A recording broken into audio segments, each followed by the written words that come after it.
How's it going, everyone? And welcome to the 606. I'm your host, as always, SESvince, joined, like always, by my very good friend, Basharat. How's it going, Bash? Dude, it's going good, man. I'm so excited. We got a surprise that we were waiting kind of all summer for. We got a surprise reveal. We're going to be able to talk about an interesting addition to this franchise lineup. A lot of Mhm. intrigue over how these guys are going to interact, and this is going to be really cool. Something we're looking forward to now that we know all of these new surprises. And yeah, that means, let's talk about the Philadelphia 76ers getting LeBron James. Yeah, I'm excited. Uh, what? No. We're not talking about the Philadelphia. I thought we were here to talk about the Odyssey, dude. I watched the movie like 3 times. The movies, right? No, yeah, we should talk about the movies. My bad, dude. In fact, did I got this shirt on? I think this ties into one of the movies that's out. Why don't we? You want to talk about this one? Yeah. I mean, it doesn't seem like you were ready to talk about the Odyssey. I wasn't really Not ready to quite, talk dude. about Those the those 76ers. showings were packed. I wasn't able to get in. So Yeah. Okay. But we both watched Spider-Man, right? yeah, yeah, definitely. All right. Yeah. Let's talk about Spider-Man: Brand New Day then. Let's do a Let's review do about that. that. So Let's do that. yeah. Let's talk about that. Before we do, go ahead. Like, comment, subscribe on the video over there on YouTube. We're available everywhere audio podcasts can be found, whether that's Spotify, Apple Podcasts, or Amazon Music. Subscribe on YouTube and check out Wallop Media as well. We're partners over there. We drop an episode every single Saturday. And this week's episode, impromptu Spider-Man Brand New Day review. Bosh, why don't you take this one, man? Let's have you take the wheels. Oh, I am happy to, man. We're gonna do first of all, if you're worried about spoilers, we're gonna start this section is gonna be spoiler free. We will give you ample warning before we delve into spoilers. So let's just talk about some of our general thoughts Mhm. about the movie, what we thought of certain things. To me, I want to start off with that suit. I mean, we saw it in the Yes, trailers, we saw it yes, at the end of No Way Home. It's freaking gorgeous, man. it's It fantastic. looks so good on screen. It looks so Yes, good. The colors, bright, vibrant. It actually nails, like, it is Spider-Man. It looks like his yes, actual suit. It's so beautiful. I couldn't take my eyes off it, honestly. There were scenes where, slower scenes, dialogue scenes, and he's just standing there, or he's like sitting in a chair, and it was so gorgeous. I loved it. yes. Honestly, this is the best Tom Holland Spider-Man suit we've seen in the entire MCU. I think it Easily. might be. I think it might be. It's man, like It's it's my the best. favorite of all of them. I mean, this is the closest. This is No, the, yeah, yeah. out of all the Tom Holland ones, it's the best one, hands down.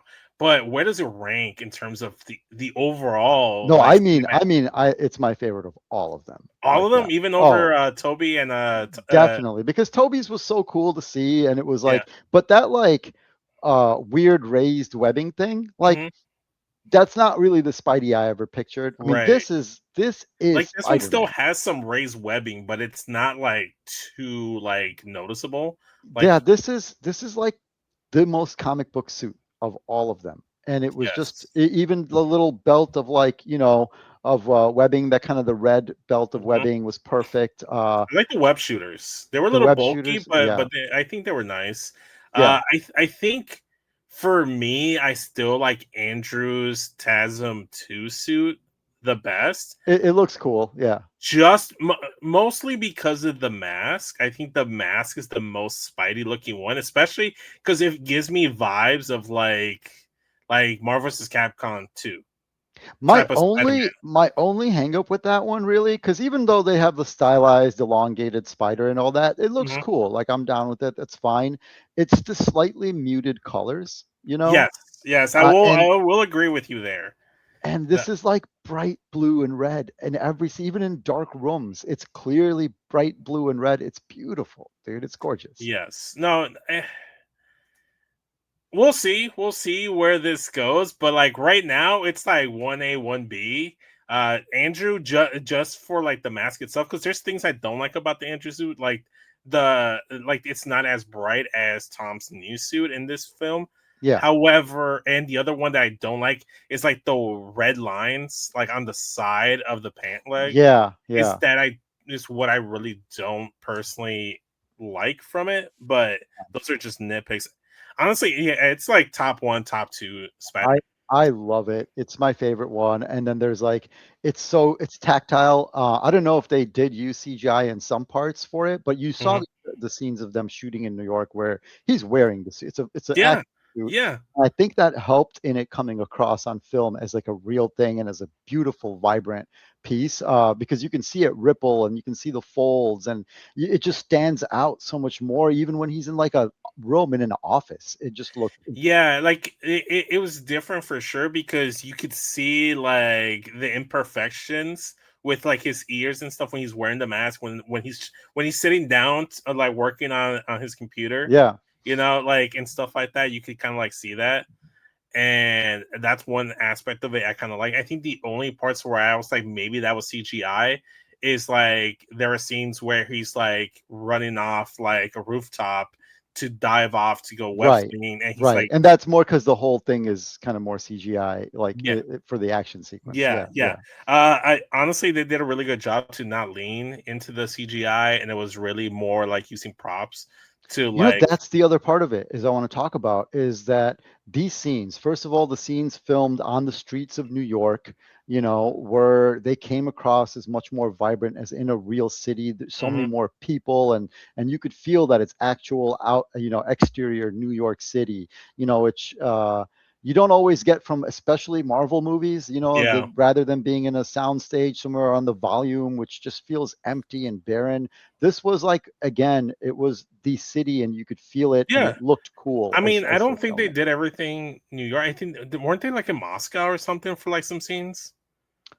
Possibly, but I'm talking about the scenes where he's on the street, Oh, like, okay. running around on the street, going Yes. outside of the apartment, of his friends, and outside of, Yeah, just like actually being like, confronted, on the streets and talking to people and then running through them, mhm, chasing after got you. the So his antagonists. actual presence within the city in the movie. Yes, yeah, Okay. like those Yes. scenes, those presences, and the night sequences, filmed at nighttime. I think with those, Yes. iconic the city, urban neon lighting and stuff like that. All of that just looked really cool, really tactile, and again, I'm going to go back to how beautiful the suit looked in those scenes. Yes. It was just Agreed. mesmerizing for me. Agreed. No, Yeah, no, no. I honestly like the when I first saw the suit in the trailers, I was like, I don't know. But the more I saw it, I was like, no, it's like spot on. It's on the money, and yeah, not just that. Like you addressed it. I think though the whole like the world building that they did in this movie felt very Spider-Man, and yeah. this I don't think this is spoilers. I feel like there were times where I was watching this movie and I'm like, this feels like it's ripped off of the Insomniac Spider-Man game. Oh yeah, I'm gonna get to that because that ties again. Nice transition. The action sequences, in addition to just regular scenes, the Hmm. action sequences were beautiful and gorgeous and great. And I mean, let's before we get to the Insomniac one, they start with this kind of montage of him being Spider-Man and the things he's done Yeah. along the way as he's Spider-Man, and he's giving his little overview. And all those action sequences are super well shot. Hmm. They clearly convey what has happened, in that little montage sequence. Hmm. And they were, for the most part, I think every slow motion sequence in the beginning there was a comic book cover. And I want to get to They one. were. Yeah, one in particular, which is as he's swinging around doing this montage, one of them is he comes upon a rooftop of bad guys on a rooftop. I forget whatever they were doing, breaking in or something, and just has a little fight sequence. It was the most PS4, PS5, PS4 Insomniac Spider-Man sequence Yes. ever, the rooftop fight. Yes. I mean, frankly, even going back to every Spider-Man game has always had these, where you just Hmm. come across a random rooftop of bad guys. And Yeah. yeah, that was a total, the whole entire fight sequence, the way he fights them, the kind of choreography of the fight was Hmm. exactly like you would do in the PS5, PS4 Insomniac Spider-Man. And at the end of it, one dude he goes flying, falling off the rooftop, and then Spidey comes down, swings around to catch him and save him. And as he swings, it's that iconic shot that is essentially a perfect recreation of Amazing Fantasy 15, the first ever Spider-Man appearance. It's the cover of that comic of him Yes. swinging with the guy, holding him up. It's perfect. Like, yeah, those comic book sequences, the action sequences, they were Hmm. great. What'd you think? No, they were fantastic. I mean, we saw those in the trailers. Like you alluded to that the one scene, but like there were other like ripped off from comic book covers.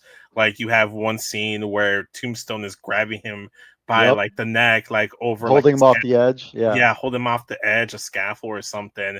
The battle with Scorpion. The Uh, Scorpion, yeah, the Scorpion yeah, battle where and I loved it in dodging the that one. tail as he's like, yeah. Yeah, yeah, but what I liked about that one is that he was like wearing like winter jacket and like a beanie, and that Right. again makes me feel makes it reminds me like not only of the Insomniac games because like there were versions, especially in the Miles Morales version of the games, where like it's Spider-Man in like winter clothing, but also it reminded me of the scene from I think it was TASM 2 where Andrew's Spider-Man is in the bodega getting some like cold medicine because he's sick. That's right. So He's got the cold, yeah. yeah. So I Yeah. don't know if that was an homage, but That is an homage to early comics. I've read a lot. I've read all of early. I've read Spider-Man comics, not just Amazing, but every Spider-Man comic Mhm, that had him as a title character, mhm. from the introduction in the '60s all the way through like '99. I want to say.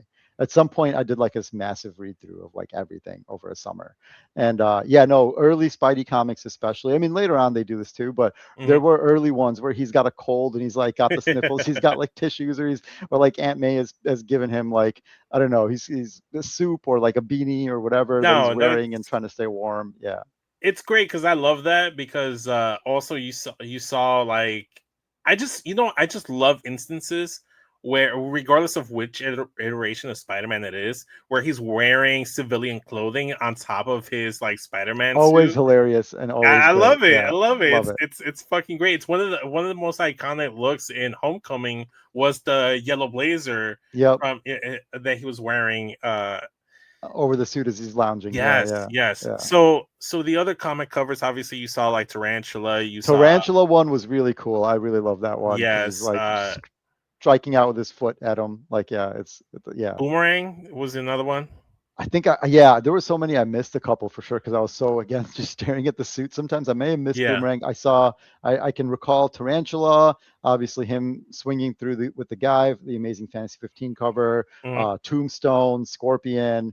Yeah, there were the hand, the one with Yeah, the hand. I Yeah, think those are all of them actually. yeah, There's another one. I can't remember who, but he's like ducking over them and going into like a brick wall.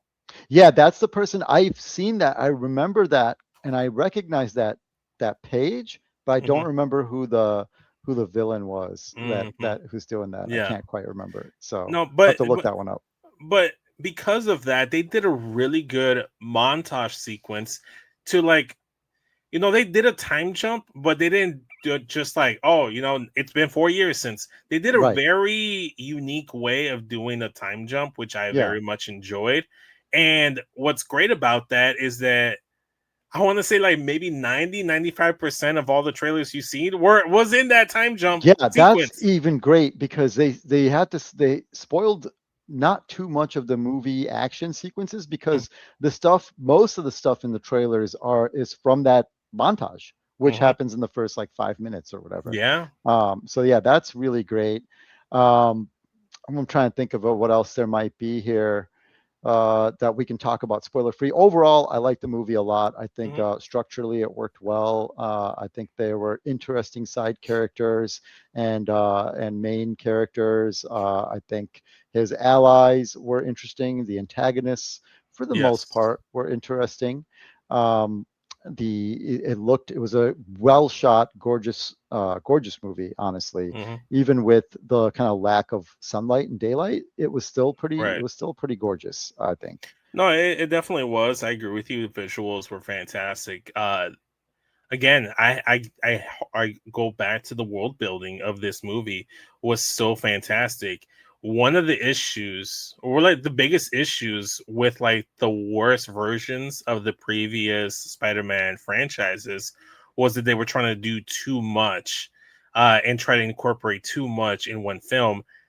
Honestly, like not only did I feel like some instances were just ripped off from like just ripped straight out of the Insomniac Spider-Man PlayStation games, but also this just felt like I was watching like a live action comic book story come to Yeah, life, where these characters, yes, it's Spider-Man's movie, but at no point did it feel like he was like in the background, like a background player. He was the main character of all at all time.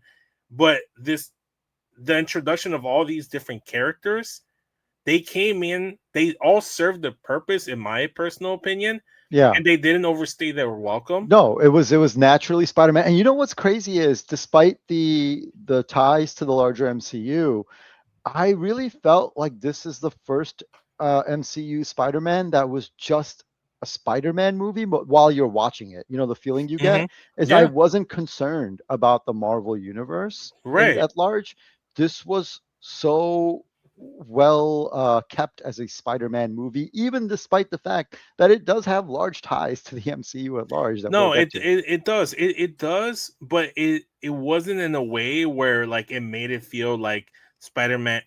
Okay, so one of the critiques that Tom Holland's version of Spider-Man in the MCU had was that he always felt like he was in the shadow of Tony Stark.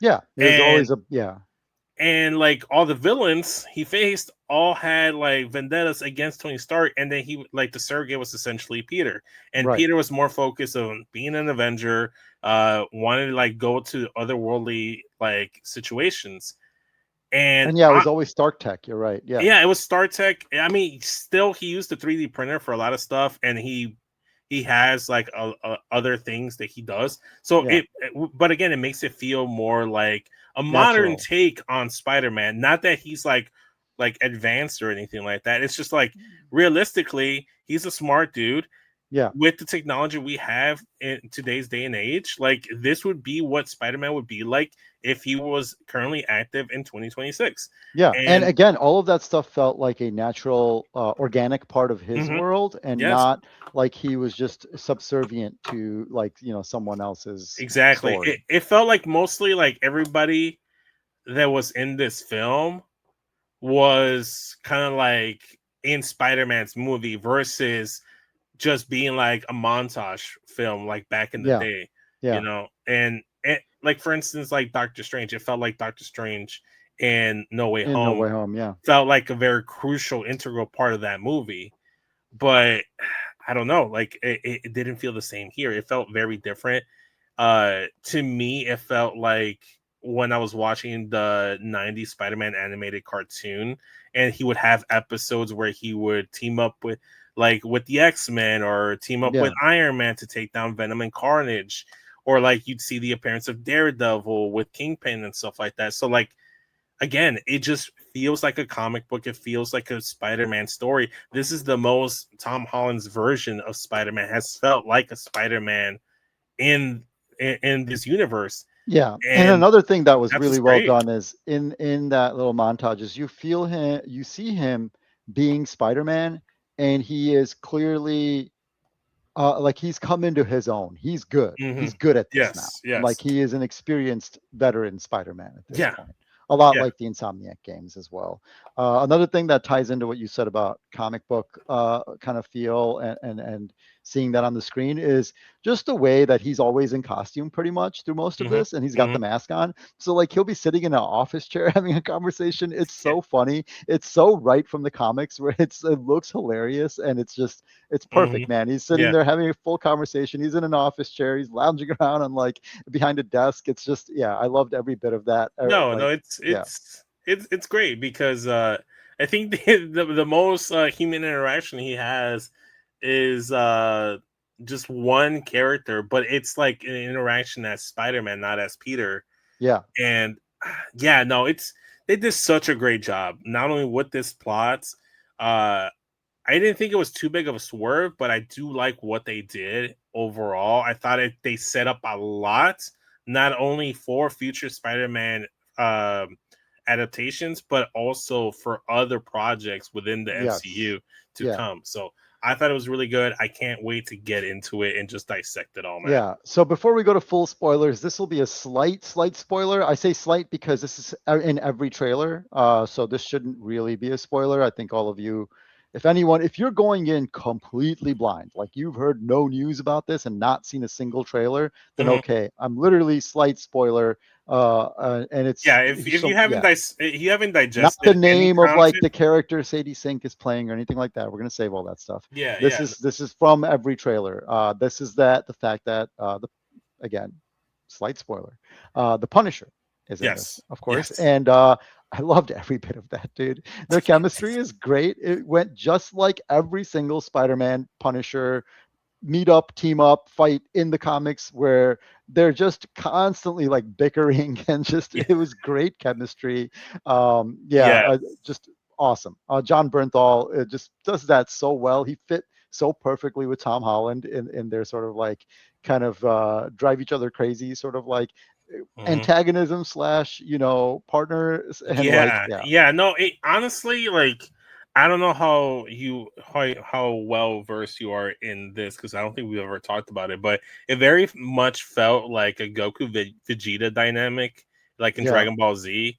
For those of you guys that are Dragon Ball Z fans, where like Frank is more of the guy that's willing to take that final blow, and it's more of a straight shooter and like sorry. I'm trying to think what like straight man. He's the straight yeah man, yeah and then yeah Peter's more of a like the moral high ground kind of guy. Yeah, but also like hilarious because the Punisher is such a he's a freaking serial killer, man. And like Peter is out here, trying to constantly stop him from being a serial killer, and that's always funny. They have great. Oh, you know what? Another thing I really well, two things. One note, just a funny note because we did cover Punisher One Last Kill as one of our other comic book media reviews, and this has like no relation to the Punisher we see in No, One Last Kill whatsoever. Doesn't no, even no. seem like the same character. Unless it's another like time skip where it's like time has drastically passed Yeah, from when that whole thing took place. which I I think mean, it has. But it's still funny that they chose to do that as kind of because that only came out, 2 months ago. So they yeah, essentially chose to make that property as a sort of like lead in introduction, not lead into the movie, but an introduction to the Punisher you're going to meet. yes, And yes. it's not it's not really the Punisher we meet at all in Spider-Man. So I But thought the that was one we funny. got in Spider Man, I thought was very good. This was great. Yeah, he was great. He was more like the later season versions of the Punisher from the Like season Daredevil. two, like No, season. from Oh, from Daredevil. Daredevil. From Yeah. Daredevil. Got it. Got it. So like those versions of not the first appearance of Daredevil or of Punisher in Daredevil, but Mhm. the times he's appeared since then. It's Yeah, very makes reminiscent. sense. Makes Yeah, sense. No, and and and it's and it's and great. on the current Disney Plus incarnation of Born Again. Right. But I do want to say another thing I really loved about that is that so Punisher shows up just like in the scene in the trailer, and they already have had a history and they Mhm. have backstory and they don't waste any of our freaking time by going through this whole like who is this guy and introducing him and actually like this is what happened and really this is Frank Castle and his children died and this blah blah blah blah blah. We get none of that. It's in media res, like you pick Yeah. up in the middle of their story, just like in the comics when someone shows up. You don't Mhm. recap everything. It's like this is the Punisher through the dialogue. This is what I love. One of my biggest nitpicks in movies is there's the cardinal rule everybody always talks about in filmmaking, television, movie making is show don't tell. I think we've talked about Right. that before. And so many things, despite this being like supposedly one of the like bedrock, foundational aphorisms of movie making. It seems like nobody ever gets that. And the Marvel movies in particular and TV Mhm. shows, all they do is tell, don't show. They just tell. They just tell and tell and tell. And they don't show you anything. They just keep telling you what happened and what should be and Mhm. what's going on and who wants what, who this person is, why they're this way. This one, none of that. It's in its natural dialogue between Spidey and Punisher in the Mhm. sequence bickering that you figure out kind of, but not totally because again it's natural. So they don't go like, do you remember the time when we were doing this and actually then I did that? No, they talk about it like real people do, where Yeah. they're like, hey, you remember that time? You owe me for that time. That sort of stuff. Oh yes. No, dude. The banter was freaking hilarious because they just felt like two straight up New Yorkers just going back and forth. Yeah. I fucking loved it. It was fantastic. And you're right. They did a really good job of establishing their history and their dynamic and their relationship Through without their actually interaction. Yeah. just through the interaction itself. You can just kind of like pick up on the chemistry. Right. There's a scene later on in the movie where it's just like it's almost like alluding to that, but for a different dynamic. Yeah, yeah, definitely. It's great. Again, and you pick up. They don't over explain it. It's not weird like again in many things where two people are talking about something they went through together and they recap everything that happened, which like people never do.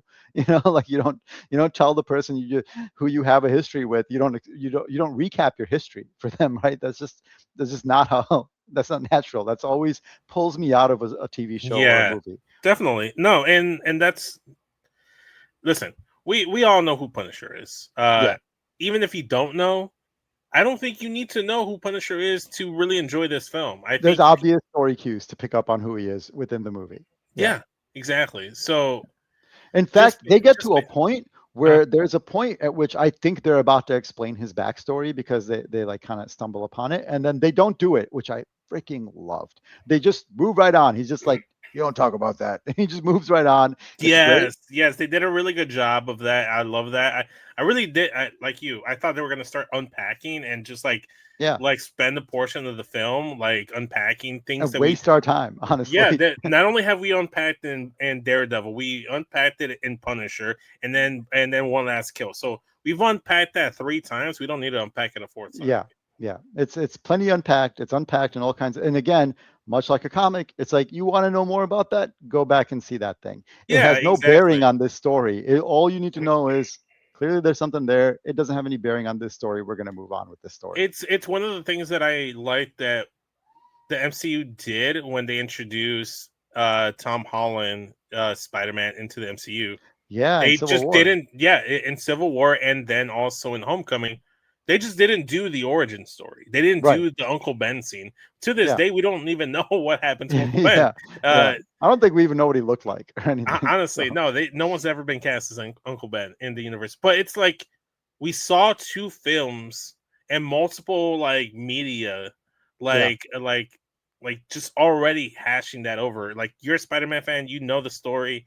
You know, great power comes great responsibility. We don't need to know And the then they added origin. their own twist to it in No Way Home, which I Yeah, rather yeah, enjoyed. yeah, and they Yeah. did, and Yeah. honestly, that's fantastic. So, yeah, more of that here Yes. With Frank and Yes. the Punisher. So So I think good stuff. unless you've got anything else, I think I'm ready to move into spoilers. You got anything you want to cover for the I think I will say there are cool things that this sets up for Hmm. the larger MCU, Yes, and just sets some stuff in motion. Nothing huge yet, alluding to things that could be huge, but no like Infinity Gauntlet type of stuff, right? It's right, more right. like, hey, this is cool. We're probably going to come back to this sort of stuff. Exactly.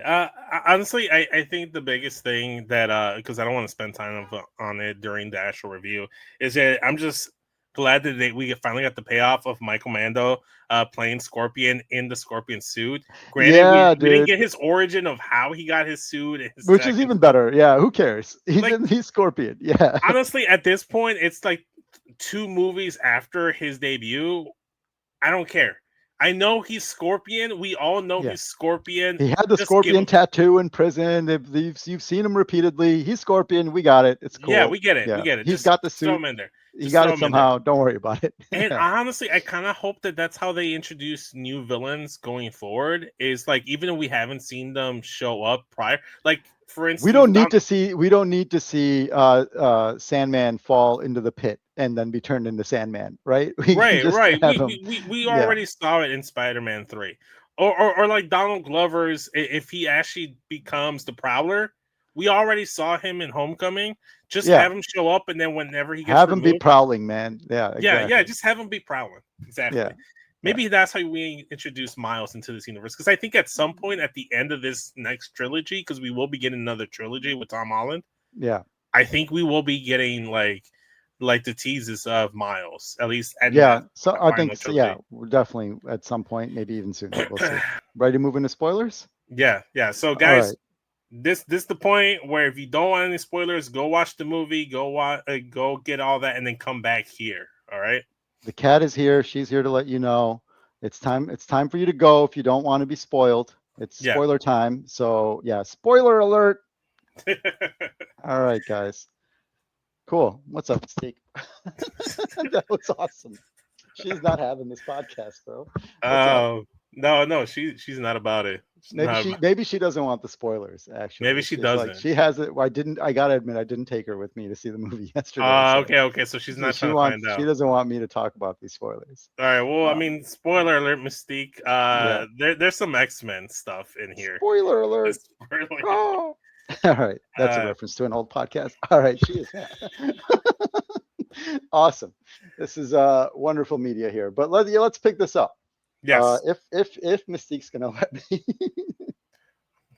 I think this is probably better video content. Sorry for our audio listeners, it's not much, but for the YouTube, this is probably better content than our show. Yeah. Mystique just being a nuisance. She's claimed my shoulder as I try. Let's see if I can get through this here. Yeah, she just needed a shoulder to lean on. She did. Here, come on, cat. Come, cat.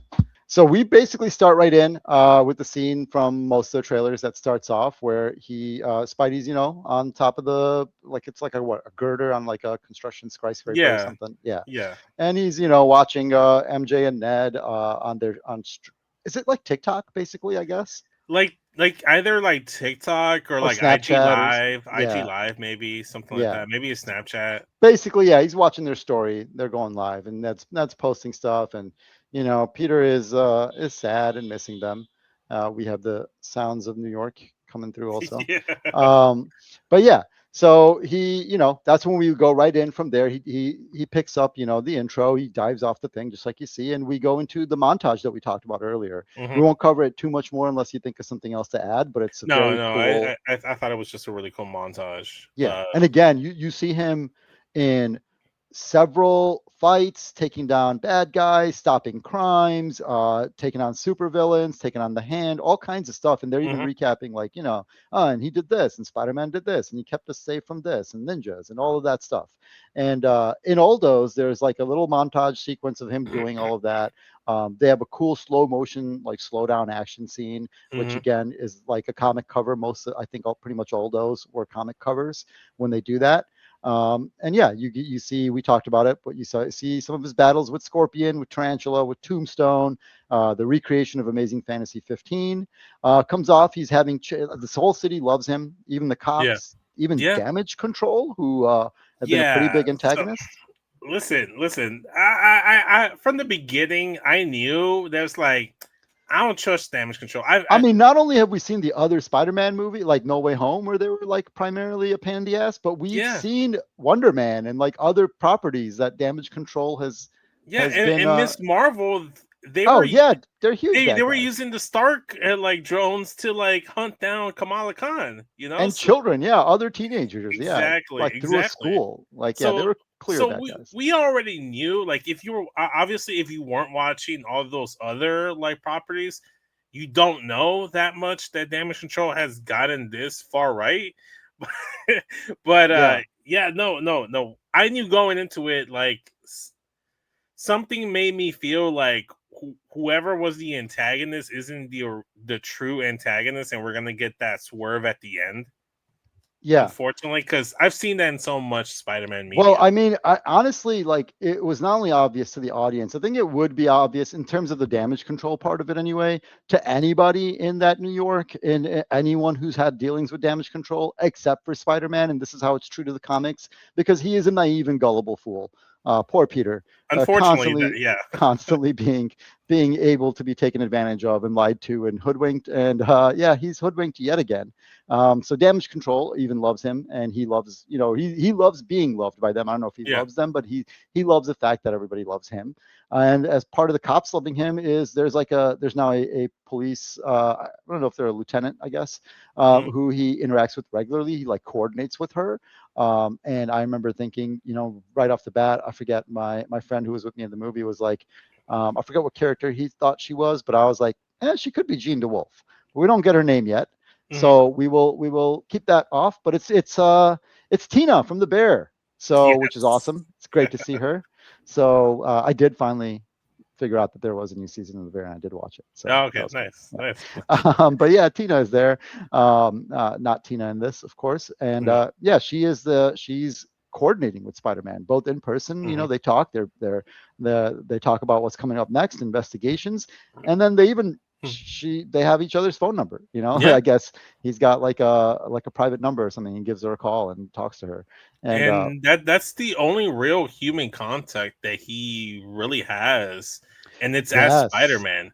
And yes, because he has nobody from his previous life after No Way no, Home. no, no. I think the only person that talks to him, like not even the person, the only other conversations he has is with his AI that he The developed, Evie. leftover, yeah, the AI, Evie. yeah.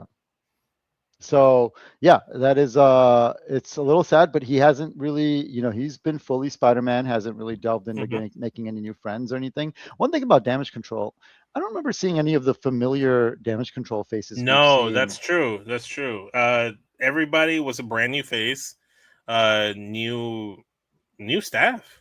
I Maybe think they I, had I wonder turnover. if that was because they didn't want to tip off the fact that Damage Control is not any different than we've ever seen them, and Yeah, that but by also having the other people we've seen in other shows be yes, that skeevy. could be the case. I also do believe that they just wanted to introduce these new casts because I think I don't know how far you want to jump ahead, but I have my predictions as to why Well, we they. can when we come across those, we Yeah, can remind yeah, me and we'll cover them. for But sure. yeah, this is barely the beginning, so let's move right off of the sequence and all of that of the montage. It goes Hmm. right into like the active sequence of him from the trailer. There's a runaway armored, essentially a tank, but Yeah, like it is it's a tank. they call it a tank, but it's not quite a tank, but it's like a tank. It's Right, tankish. We'll stick with tankish. tank. We'll Yeah. stick with tank. All right. And yeah, it's him swinging in and trying to like stop it, and then getting the webs on it, pulling it away from that school bus, and all of that.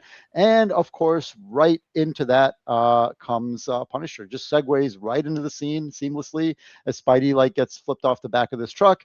Punisher comes and hits him with his man because clearly they have some history, and Frank knows that Spider-Man can take some damage, so he's not Yeah. worried. He's Yeah. not worried about hitting him full on with this van, which is concerning but still funny. Yeah. No, no. He actually shoots that Peter twice. Yeah, it's great. They have their little they have a little back and forth, their banter again. Peter's Spider-Man is like, like, hey man, you get out of here, Frank. You gotta let me stop this thing. And basically, you can't shoot your way out of everything type of stuff. And Frank's like, oh yeah, pulls out a gun. Spidey webs it, pulls out another one. It's great. So yeah, shoots him again. So that's all fun times. They allude to the history where Spider-Man's like, hey, you owe me for, what was it that they had history in? Staten Island. Staten Island. Something happened Ah, in Staten Island, and yeah, it's or maybe it'll be a cool one shot they'll release or something, or maybe they'll maybe. never release it, and I'm fine with that too. It's great. I hope they Um, don't. yeah, actually, Let the keep it like a vague thing in their yeah, backstory, fan right? speculation. Yeah, Yeah, I like it. No, and then it's just it's funny too because he's just like gotta deal with Frank now. It's more of a nuisance. like Like this freaking guy. Yeah, this guy. Like it's more like just the younger like a sibling just dealing with another sibling. yeah. That's what it felt like to He me. literally is like, oh, this freaking guy. Like yeah, it's great. Yeah, and you would think that like I do like that he does treat him differently because obviously we know Punisher is not afraid to take a life, Yeah, especially of like because that's his form of like justice, and Spider-Man obviously is on the opposite side. They have their own different morals and stuff like that, but he's able to acknowledge that like this is still a good guy. He just doesn't. I just don't agree in the way that he handles his he's a business. troubled guy, and yeah, Yes, yeah. yes, But yeah, no, it's and of course Spider-Man would try to save everyone, yeah. even the He murderers. he So always does. He always yeah. does. And So yeah. yeah, go ahead. No, I was just gonna segue that into like, yeah, he does the scene you've seen from the first trailer where he kicks Frank right out the van, webs him up, tells him, "Go home, Frank." Goes after the tank, which eventually crashes into damage control. Yes. And yeah, um, when you get to the tank, which is now crashed, and top pops open, it's some old lady in it. Again, Hmm. this is from the trailers as well. Hmm.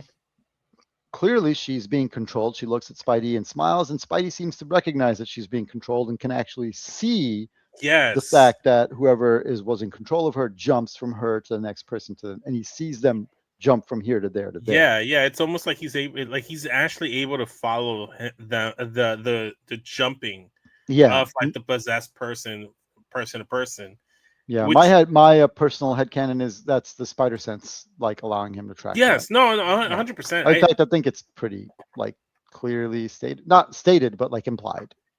Well, obviously they've never fully unpacked Tom Holland's version of Peter Tingle. Spider-Man's his Peter Tingle. Or Never yeah, fully unpacked it. We saw like what it could do, obviously, in No Way Home, where he gets taken out of his body, and then the right. Spider Sense is still like dodging Doctor Strange, and it's just I think it's just like it's the Spider Sense able to tell him that the danger's here. Okay, the danger's here now. Yeah, The danger's yeah, there. So like the Spider Sense is going further and further, and that's how he's able to track it. yeah. Uh, I think it's very interesting. It's something that they haven't really tackled on too much in the previous Spider-Man films, like not just in Tom's versions, but also in Andrew and Toby's, where they haven't fully unpacked the full extent potential of a Spider Sense for Spider-Man. And I really, really love that aspect. And we see even like a better, like enhanced version, like like later on in the film as well. So Right. I thought that was really cool, and I love that aspect that Spider-Man really was almost like the ideal guy to be the one to try to stop this Yeah, threat because he can sense it. So, because which he is can sense it, and yeah. no one else could. So basically, I'm not going to go through every little bit of this movie. I'll try to cover the big things, interesting things. Let's Hmm. just it's suffice it to say the jumper escapes the body snatcher. They get a control of the helicopter as they jump through person to person through like a damage control person. They Hmm. get away. Spidey is freaked out. He is yeah, clearly like going like, whoa, what just happened? What is this? Hmm. Talks to the cop. I think about now we find out it's Jean DeWolf. I think. Yeah, yeah. Yeah, I think at that point we which know is the for point at which I went, oh, because I really like her. And if you know Jean DeWolf from the comics, that's not a great story. That's a sad story. So, yeah. but yeah, so I was kind of bummed that she was Jean DeWolf. Although that's Jean's a cool character in She is, and comics also. but what I did like is that it was a really good dynamic between her character, It's uh, so and great. Spider She's like Man. almost like a protective momish figure of him, but like She yeah, is, but also I don't I might just like be like too on the nose with it, but it really just felt like Commissioner Gordon Batman relationship. yeah, very Yeah, much, yeah. Um, which again is very cool. It is pretty much exactly that relationship yeah, for Spidey as his through line to the cops and staying on their good side and being tagged into investigations and yeah, stuff. exactly. So she's concerned about him. She asks about, are you getting enough rest? These headaches of yours. He's like, tweaking out about this body snatcher, and that's a little, clues you into their genuine kind of concern for each other, which is nice, and clues you in that Spidey's going through something. He's been having Yeah, headaches. She says like he's been clearly exhausted. He needs to take a break, but you see him back at his apartment eventually. There's some cool little funny hijinks and whatnot with neighbors, but basically you find out Spider-Man Peter has picked an apartment that has nobody else near it. Like nobody else yeah, wants to go near it. They're not on that floor. Nobody wanted that apartment. It's just like a bare like an bones sort of, addict. yeah, bare bones loft attic workspace area. And Hmm. he has set up all of his tech. He set up his 3D printer and his Spider-Man, his web fluid gear, and all of his, his suit repair stuff. And it is his computers. Frankly, looks like my workstation here right now. um, but yeah, he's alone. This is all he does Yeah, ever he's a since the end of hermit. no. Yeah, since the end of No Way Home, this is who he is. He doesn't have any other life and or any other friends. And like you said, it's just Jean DeWolf is his only real human connection. Yes, honestly, it really truly is. And the only other thing he like you said, he just stalks Ned and Ned's stories and just like try to get updates and watch from afar. And that's another way that they establish the time jump as well. Is that like, oh, it's Ned doing his like lives, his stories and stuff, talking about first year, second year, fourth year, graduation, all this stuff, and that's how he's able to keep up with them. But aside from that, he doesn't really have any human interaction. He does pay May's grave, Right. He the regularly picks up flowers and takes them to regular her. picks of Yeah. flowers and takes it to her, and that's like a common like thing that keeps happening throughout the movie as well. And it it's not Kind of only a reminiscent of Spider-Man, Frank. Kind of reminiscent of Frank in that way, very right? reminiscent of Frank, and that's why I felt like Frank was a perfect character in here, because like every single character, and we'll talk about them as they're each introduced in this film, but each individual character I felt like told a story of what Spider-Man's going through currently, Yeah. and someone that is like almost like a mirror of what that feeling is, Yeah, what that definitely. dynamic There's is. definitely a theme going through this. Yeah. So that's kind of what helps with the whole film. And I honestly like the film's overarching story. Not only is this a Spider-Man film, I thought this was a very strong film, like addressing mental health Yeah. and the importance of having human Of relationships. connections. Yeah. Yeah, and Relationships, the connections. Yeah. importance of friends and family and community. Yeah. Like Yeah. I love that, honestly. Like it hit close to home, honestly. Yeah, no, it was very cool. Several emotional, connection moments there that are nice. But let's pick this back up so we can get to those moments. And so basically, he's back in this apartment. You see that he still has a note that he originally wrote MJ at the end of No Way Home, and then decided not to read to her in that Hmm. coffee shop. He keeps it in the coffee cup that he wound up getting from her instead, and kind of goes over it from time to time. He's working on his suit, and you can see his hand or wrist is also in pain. It kind of stings him. It's just like, ah. So you can clearly see, in addition to like Gene DeWolf alluding to it, Hmm. um, you can see him also going through it physically.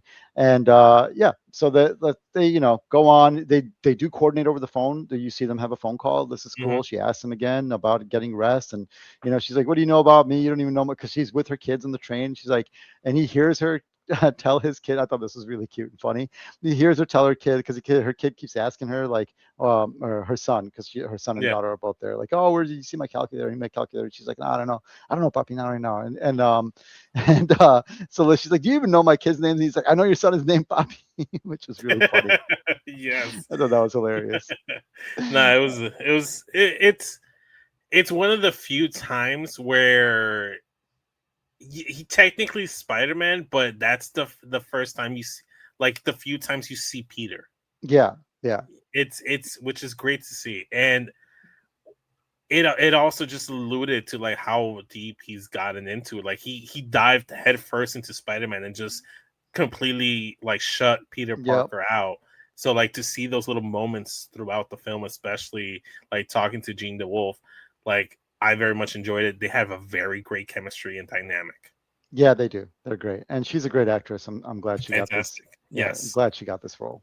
Um, So let's go. I believe it is about at this point that he says he might know somebody who can get him information about the sort of mind Yes. control, right? Yes, because um Ashley, not necessarily just yet. I think it's at this point where Yeah, just FYI, guys. Normally, I do a lot of notes while I'm watching the movie. Obviously, I caught this in theaters last night, so some of Mhm. these points may be a little out of order. Yeah, It won't yeah. affect the storytelling too much. It's just like maybe No, the scene actually happened a little earlier, a little later. It shouldn't affect our actual yeah. recap. Yeah. No. It definitely So shouldn't. I think when they're coordinated, I think we get another Scorpion sighting before he meets with the person, I think. possibly. Well, regardless, this is the important part. So I'm going to kind of skip to this, which Mhm. is that Peter meets with his person he went to go get information from, who he thinks can tell him more about this mind control, and that turns out to be the new Black Widow, Yelena. Yes. Yeah. It With was a nice surprise, which by the way, we did not. I don't think anybody had that I spoiled. think I think I think I apparently it was spoiled. Oh, interesting. I hadn't come across it, Like luckily. yeah, I didn't either, so it was a pleasant surprise for me. So Yeah. I wasn't spoiled for myself, but after watching like videos and other media as well, like covering Spider-Man afterwards, before doing our review, some people were saying that it was like revealed that Yelena was going to be in this film, but I'm glad it wasn't because it was a pleasant surprise. And Yeah. honestly, I think another most people in great my theater character. were like, "Whoa!" Like you heard like an audible gasp and like, Yes, yeah, honestly, another great character, another great addition into yeah. this world that they were building. And Jen, just a tangential, tertiary connection. She's just there for info. Like she doesn't have to be a whole part of the thing. You have to explain who she is or go over her backstory. He No, can just go meet her, and it's pretty clear she's someone who would know these sort of things. And he asks her about, getting. There's a fun little sequence because her office is like in this bathhouse sauna, which is yeah, like the yeah. jacuzzi or something like that. Yeah, which is pretty funny. Yeah, She, makes him strip and get into the sauna. He keeps his mask on, and she's like, "Really?" And yeah, it's all good. It's fun stuff. yeah, But basically, he asks her, what can you tell me about mind control? And she's like, "You mean like what I went through with the Red Room, stuff like that, right? Like the mm, Black Widow Red Room." And he's like, "Yeah," and she's like, "No, this is not going to be that." She's like, "It's more like possession," and yeah, yeah, that's when we pick up on the fact that this is, uh, more like a telepath, essentially. correct. And then she says something about, I believe the searches had damage control because he's trying to get to the bottom of who could be doing this, and someone was searching for the term VMAX, I guess, Yes, right? the term VMAX comes up a lot throughout this Yeah, film. and I think it starts here. Yes, this is the first time we hear it, and it comes from Yelena. But again, it also not only did a really good job of like having Yelena be in this film, be a nice little cameo, but she served a certain purpose. Yeah, But what I also loved is that it did like multiple things here as well. One of the things that it did was that it established a in continuity reason as to why Spider-Man won't be in big, like universal scale stuff. She was saying like, this is adventure stuff, big yeah. potato things. You do Spider-Man, small potatoes. you do Yeah, this is more small potato things. Like yeah, come to me with big potato things. And yeah, it like also it was like kind of like similar to like what uh Tony Stark would tell him with Iron Man. It's like the Avengers. This is below the Avengers pay grade. yeah. So what I liked about that, so if Spider-Man is not in an Avengers film, it's letting you know why he's not there. Yeah, yeah, and And a continuity in universe reason why he's not yeah. there, I but mean, he is also the neighborhood hero, right? yeah, So he's the I don't know if neighborhood that's legible neighborhood here, Spider-Man. but yeah. So And again, it's more so a scene where just Peter's just trying to get information and get things going and just kind of go from there. yeah, and again, very well done in that. We don't need backstory explanation. We can if you don't know her, you can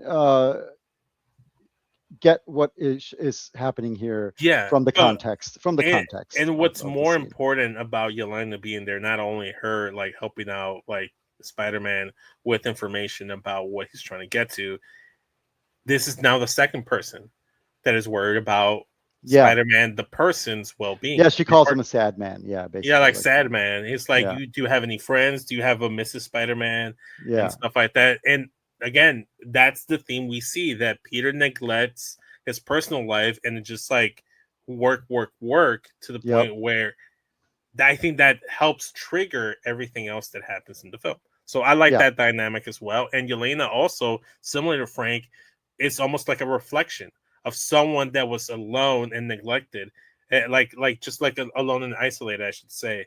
And then right, later, like got her ragtag group of Avengers slash Thunderbolts or whatever, and just like someone that went through that lesson, that trial, kind of like letting him know, it's like, hey, here's some advice for you. yeah, Here's my 2 cents. So I yep, like that as well.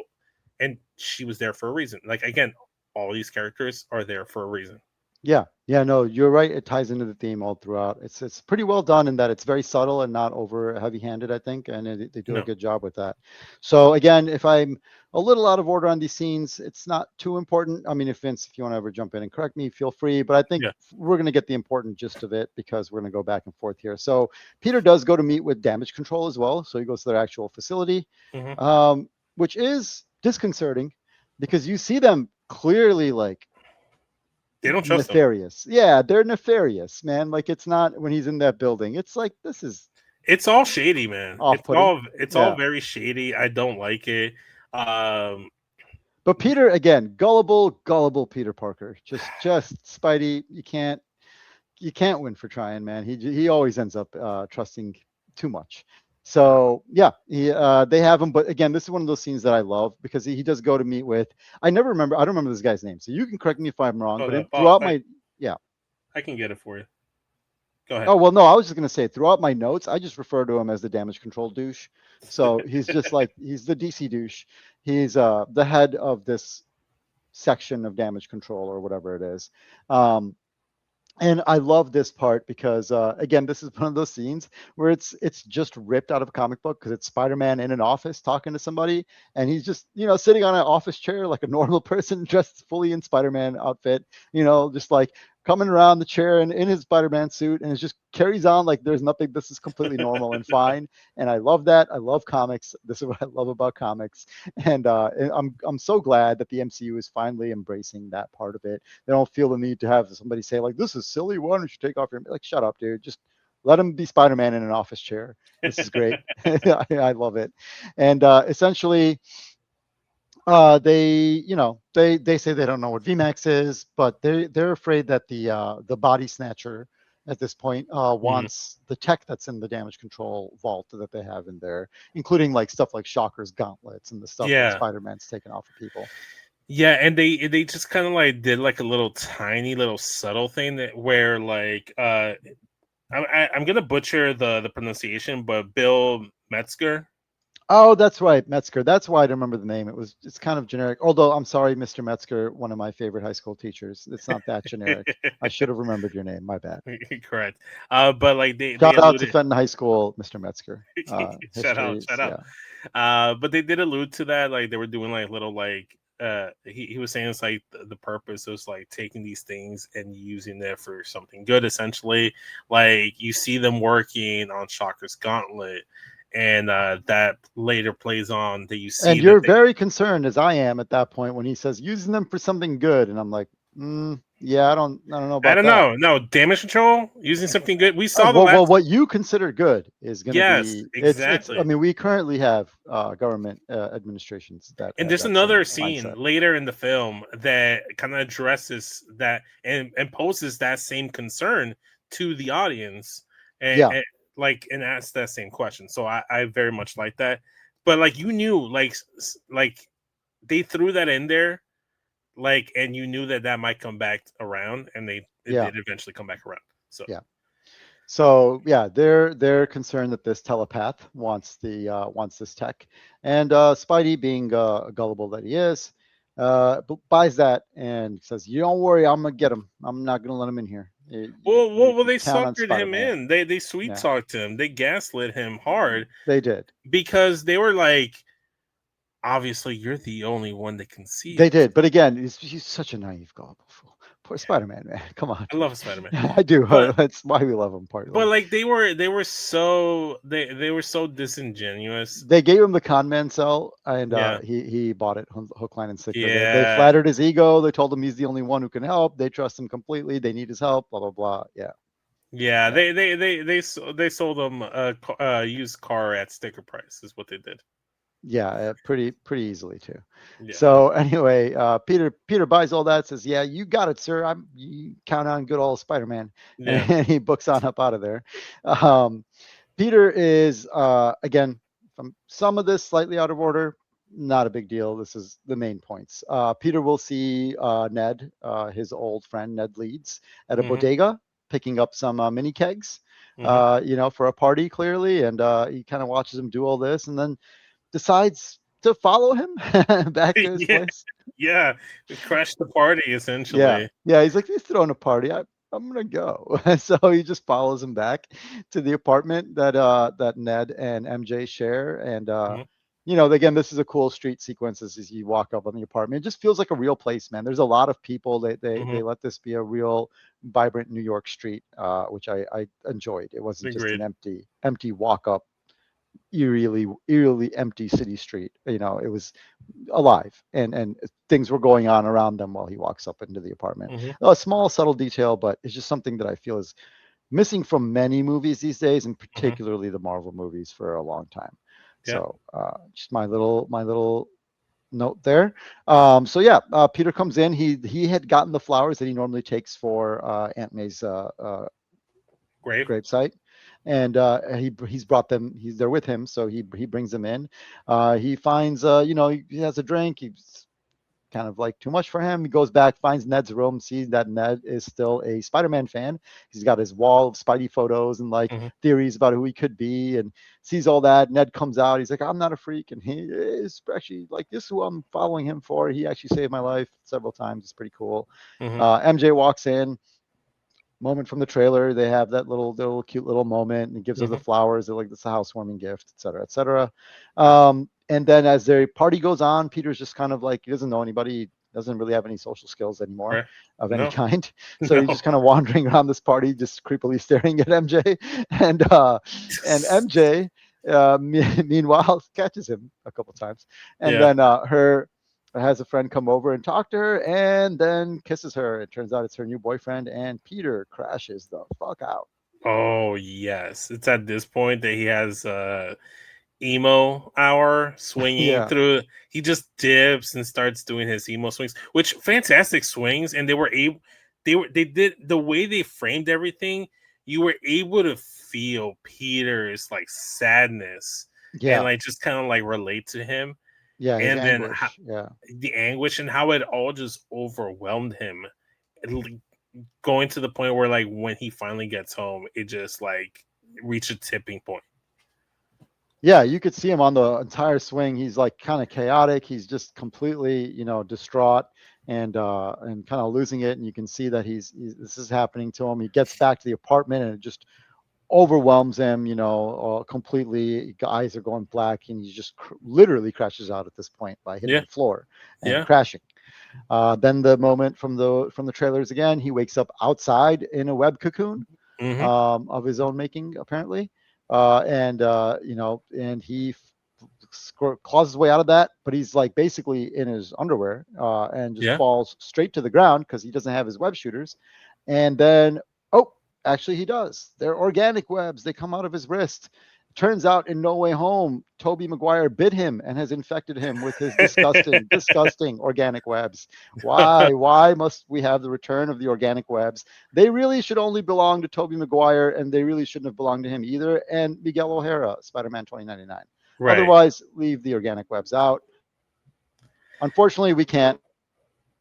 We are stuck with the infected now. Tom Holland, Peter Parker, having Well, having these. I'm glad you kind of like went on your little like spiel there, because I was just about to ask you what were your feelings about Tom Holland My getting feelings were organic. ill. No, why? We finally have a Spider-Man who makes his own web fluid and has cartridges. Don't do this. Why must we Yeah. return to this disgusting Tobey Maguire organic web The shooters? reason why I didn't like the organic web shooters. See how stressful this was? Like this just driving me. It's just doing a number on me. One of the reasons I didn't like it is because I just loved him being a like that. That's one of Spider-Man's weakness, is he runs out of web cartridges. Yeah, it's one of So my favorite ones because it's so stupid and it's so funny and it happens all the time and it's awesome and hilarious every yeah, time. and it's great. And then but then also like you saw that in the film, he's able to do like web bombs, like Yes. Yeah,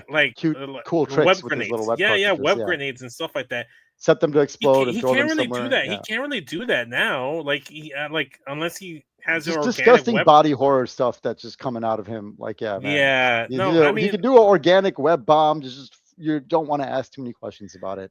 yeah, no, Yeah. I mean, eventually by the end of the film, I'm just like, okay, whatever. Like, I don't hate it I as mean, I'm much. cool with it for the storytelling purpose. I don't like the organic web Like I shooters, get man. why they did it. I get like why. Okay, so here's my saving grace. Without jumping too far ahead, and maybe I should unpack it towards the end of the film. But obviously, we see that there's a reason why he has the organic webs. His body's changing and stuff like that. His mutation is changing as well. We see that there's levels to this. The reason why, and again, like you cut me off if I'm jumping too far ahead, but the reason why we see this change is because later, well, actually, you know what? Finish off the sequence Yeah, we'll events. save that. We'll save that. I just wanted to Yeah, get my little crank complaint off that about the organic webs. I get it as a story point. I'm not really that bothered by it, but I am. They are disgusting, and yeah, and uh, and they do take away from Peter's mechanical web shooters, which I don't like. But that is what's happening. It's part of the movie story. It's fine. It's whatever. okay, but yeah, continue. So not only did I mean, he was clearly bitten. I mean, I can't have no other explanation for this than that Toby bit him, and because not only do you see these organic web shooters now, as you see him trying to like learn how to use them and come to terms with them, he's turned into Tobey Maguire Spider-Man from Spider-Man 1. He's Yeah, clumsy as hell. He's tripping and falling over everything. He's running into walls and billboards and shit. Like, yeah, like that's what all happens right, when you man. use organic web shooters. Yeah, this is what happens when you get bit by this rabid Spider-Man animal in Tobey Maguire. You should watch out for that. You should have gotten his shots. But Yeah. now he's stuck with this. So I believe it is at this point that he is kind of tweaked out about it, Mhm. and he goes to ESU to talk to Dr. Banner. Does that happen now, or does he fight the Scorpion first?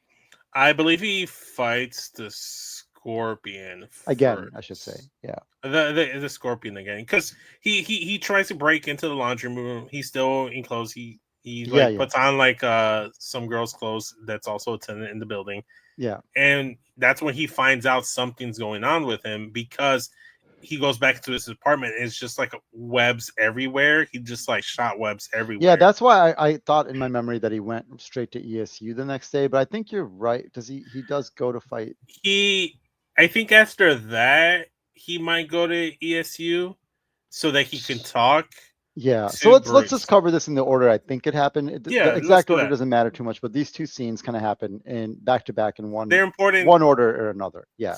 to be connected with one Yeah. another. Yeah. So he goes to ESU to talk to. Turns out Dr. Banner. Again, we've seen this in the trailers.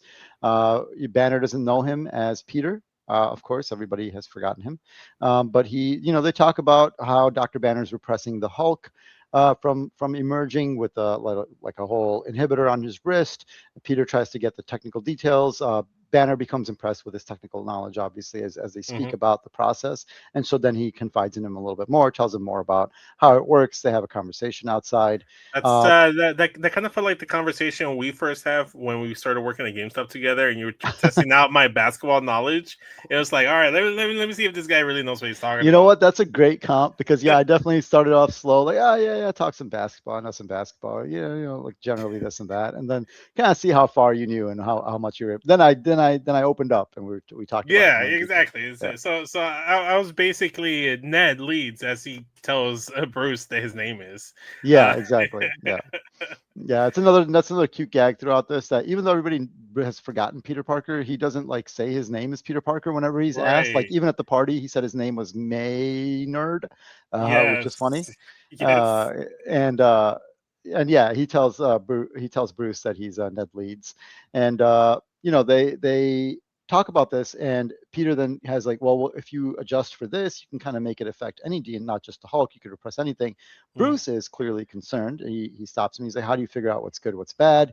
And if Mm-hmm. you make this universal, you could use it against people against their will. You know, Yes. Yes. And da-na-na-na.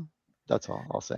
yeah. But yeah, so I think this inhibitor may come into play later as well. Who knows? In the Not only MCU. in the later in the film, but later in In the general. MCU, yeah, Ah, in man, general. yeah, I can't wait to talk about that at the end because goddamn.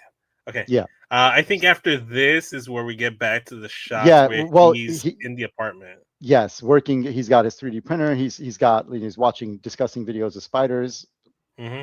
doing mating or splitting in two. I don't know what the hell that video was, but yeah, he's incorporating this and with Reproducing his asexually, I think it yeah was. he's incorporating this pretty much into his attempts to make his own little mini inhibitor chip, Hmm. and he gets one. The AI is helping him out with it, and it's like, okay, this lowers your spider DNA down to this level. Your arachnid DNA falls, and your um, it's not hormones, are they? What do they call them? It's the maybe it is, whatever. Arachnic genetics, I think, It's hormones, I think, basically. something like that. But going back to what I was alluding to earlier, like the thing that the thing that's triggering this is, and it's kind of like revealed by his AI, His stress. Yeah. the stress, a very traumatic like thing, event that might have happened, which was triggered by him seeing MJ and Ned, and then seeing MJ kissing another guy. Yeah. Very traumatic experience, and then he has not been dealing with that. Also, his isolation. It could be the story that they told in this film, and I think we can finally talk about that aspect of it, is that because he, like, the arachnid portion of his DNA, his arachnid genetics were greatly overlapping his human genetics, and just like we're doubling. Yeah, they were being overstimulated. He was Spider-Man Over too much. He doesn't have Aunt May anymore. He has no Yeah. other human life outside of So Spider-Man. the spider was taking over the man, so to speak, and you kind of see that, and it's more so, again, the inclusion of Bruce Banner is fantastic because he's a guy that's trying to keep a monster within, Yeah. like locked away. And Spider-Man now, Peter at this point is afraid and is trying to control this monster within that we fear. And I mean, they teased like maybe he's gonna mutate into something else. Obviously, that was a plot point that they could have told if they wanted to, but like the importance of like him going too heavy into Spider-Man, he was becoming too much of the spider DNA genetics versus the human aspect. And right then and there, we know that like he's not okay. So that's kind of like my biggest takeaway that I liked about it. No, it And definitely tied into the themes. I agree with you. Yeah. and I think it very much helped like kind of like foreshadow like how this story was going to end, because is he Spider-Man? Is he Peter? For the last 4 years, he's been nothing but Spider-Man. Everyone's telling him he needs Peter time, and just him trying to find that balance, and him trying to like suppress that spider DNA was like, it's like you can't keep things bubbled underneath the surface. Eventually, something's gonna burst and just explode. You need balance. You need You need, balance in life. and then that's again another great reason why all these characters were there. Like you have Yelena, you have Punisher, and you have Bruce Banner, Hulk. So it was all great stuff. I think after this, he goes to test out the inhibitor, but the fails. inhibitor fails. And he has the Scorpion fight happens at some point here. Basically, he swings in. Scorpion is attacking something or other, and Spidey swoops in, and the inhibitor chip fails again. So he goes to test out the inhibitor chip. It fails. And then he goes and tries it again, and it keeps failing. I think the second time he tried it, at least on screen, it failed.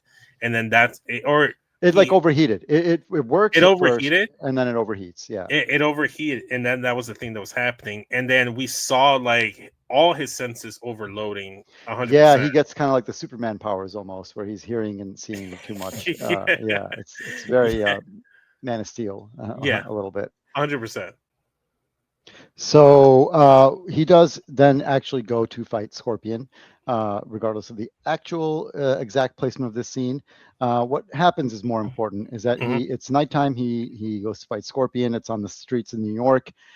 He's fighting Scorpion, and this is when Scorpion looks at him and says, "You think I'm Scorpion?" So it's the telepath clearly controlling Spider-Man, and Spidey gets overwhelmed. The inhibitor chip gives out again, and he gets overwhelmed by his arachnid hormonal changes and senses, and just goes buck wild. He kind of goes overboard on Scorpion and just smashes him into a police car, injuring the cop in the process. Yeah, He's driving. which Yeah. scenes we saw in trailers already, which is Yes. why people thought it might have been the Venom symbiotes because he Right. saw the black eyes. That was one of the visual cues that they gave you in the film was like blood, like pitch black eyes. Yeah, his eyes would just go completely black. Yeah. Yes, yes. And I honestly like that because it let us know that he wasn't able to not only tell that that was the telepath and not Scorpion itself, but then Right. also the way he conducted himself and then Yeah. his reaction afterwards. They're Yeah. just like snapping and having that clarity of like, what? Oh my god, what did I do? Are they okay? He Yeah. just comes back to like Yeah, and regular again, Peter. Jean DeWolf is on the scene after Peter has more than subdued Scorpion, and she's like, "Hey, man, you got to get a hold of yourself. You got to get control of yourself. This is, you can't, something's going on with you. You can't, let this continue, Yeah. etc." This is why I'm not entirely certain if this happened before ESU or after, but regardless, both of these scenes are important. And yeah, Mhm. he does go overboard in subduing Scorpion, scaring himself, the cops, and his ally Jean DeWolf. Mhm. Um, so she's concerned. Well, Peter back at his apartment, he's been trying out this chip and trying to manage it, and he's got to deal with this uh, backlash or whatever it is, like what his consequences of his actions. And Mhm. anyway, he goes out onto the street, and he's outside, and random people are coming up to him, and it turns out it is the telepath. And the Yes. telepath is telling him, "Hey, Peter," like as Peter Parker. He's on the street as Peter Parker, and the Mhm. telepath now knows he's him. So as the telepath is basically taunting him, and that you can't even sense me anymore. You don't even know when I'm jumping in people. He doesn't see the jump. He just sees people randomly saying things Right. to him, and it's the telepath and telling him he's Peter, and then telling him, "Oh, found your note, by the way. You're incredibly easy to track. Found your note. Who's this MJ girl?" And he looks back, activates his computer monitoring at home and sees that, this telepath is in his Yeah. apartment. There's a Yeah, hooded figure in his apartment yeah, going through all his information. She reveals that her friend like posted their address, so she knows where MJ lives. yep. Ned was kind enough to post where they moved to, and so while she is in his apartment, Mhm. we now learn the telepath is a woman, and she is also controlling these people on the street, talking to Mhm. him at the same Yeah. time, and telling him, "Well, I'm going to keep jumping into people, and you're going to have to, you got to beat me to their apartment. I'm going to go get them." Yeah. And chase sequence ensues, which is very good. Again, Spidey not totally in control of these organic webs or his newfound powers, and you Mhm. see a lot of this where he's swinging wildly trying to get to MJ's and just crashing into things and birds and pigeons and into a wedding party where the telepath is still staying right with him or ahead of him, and he's Almost like taunting him, oh, like definitely taunting him the entire it's way. it's a straight up cat and mouse Yep, situation. very cool chase sequence. Liked it a lot. Yeah, Yeah, but here's the thing. Again, alluding to the organic webs and why the web shooters are better. Him using his AI and Eevee again, very similar to the Insomniac Spider-Man PlayStation games, where he's able to use his technology and is able to determine the distance of each jump and how yeah, he's having his AI track the people that are clearly show these physical Mhm. anomalies, they call Yes. them, as they get taken over, and by tracking those, seeing the distance at which they are being taken over from the previous person. So he's, like you said, tracking the distances that this telepath is able to cover and jumping from person to person. And he gets basically a distance of like max distance of like 33 feet, Mhm. roughly. Yeah. 33, I believe it was, right? Yeah. So comes up with a very smart option as the telepath jumps into a helicopter pilot, takes off in a helicopter. Spidey manages to trap this helicopter and webs it up over this crane and well further than 33 feet from anybody else. Yes. Yes. So smart Peter, even when he's gullible or naive or taken by surprise. He still is a smart He's dude. very resourceful.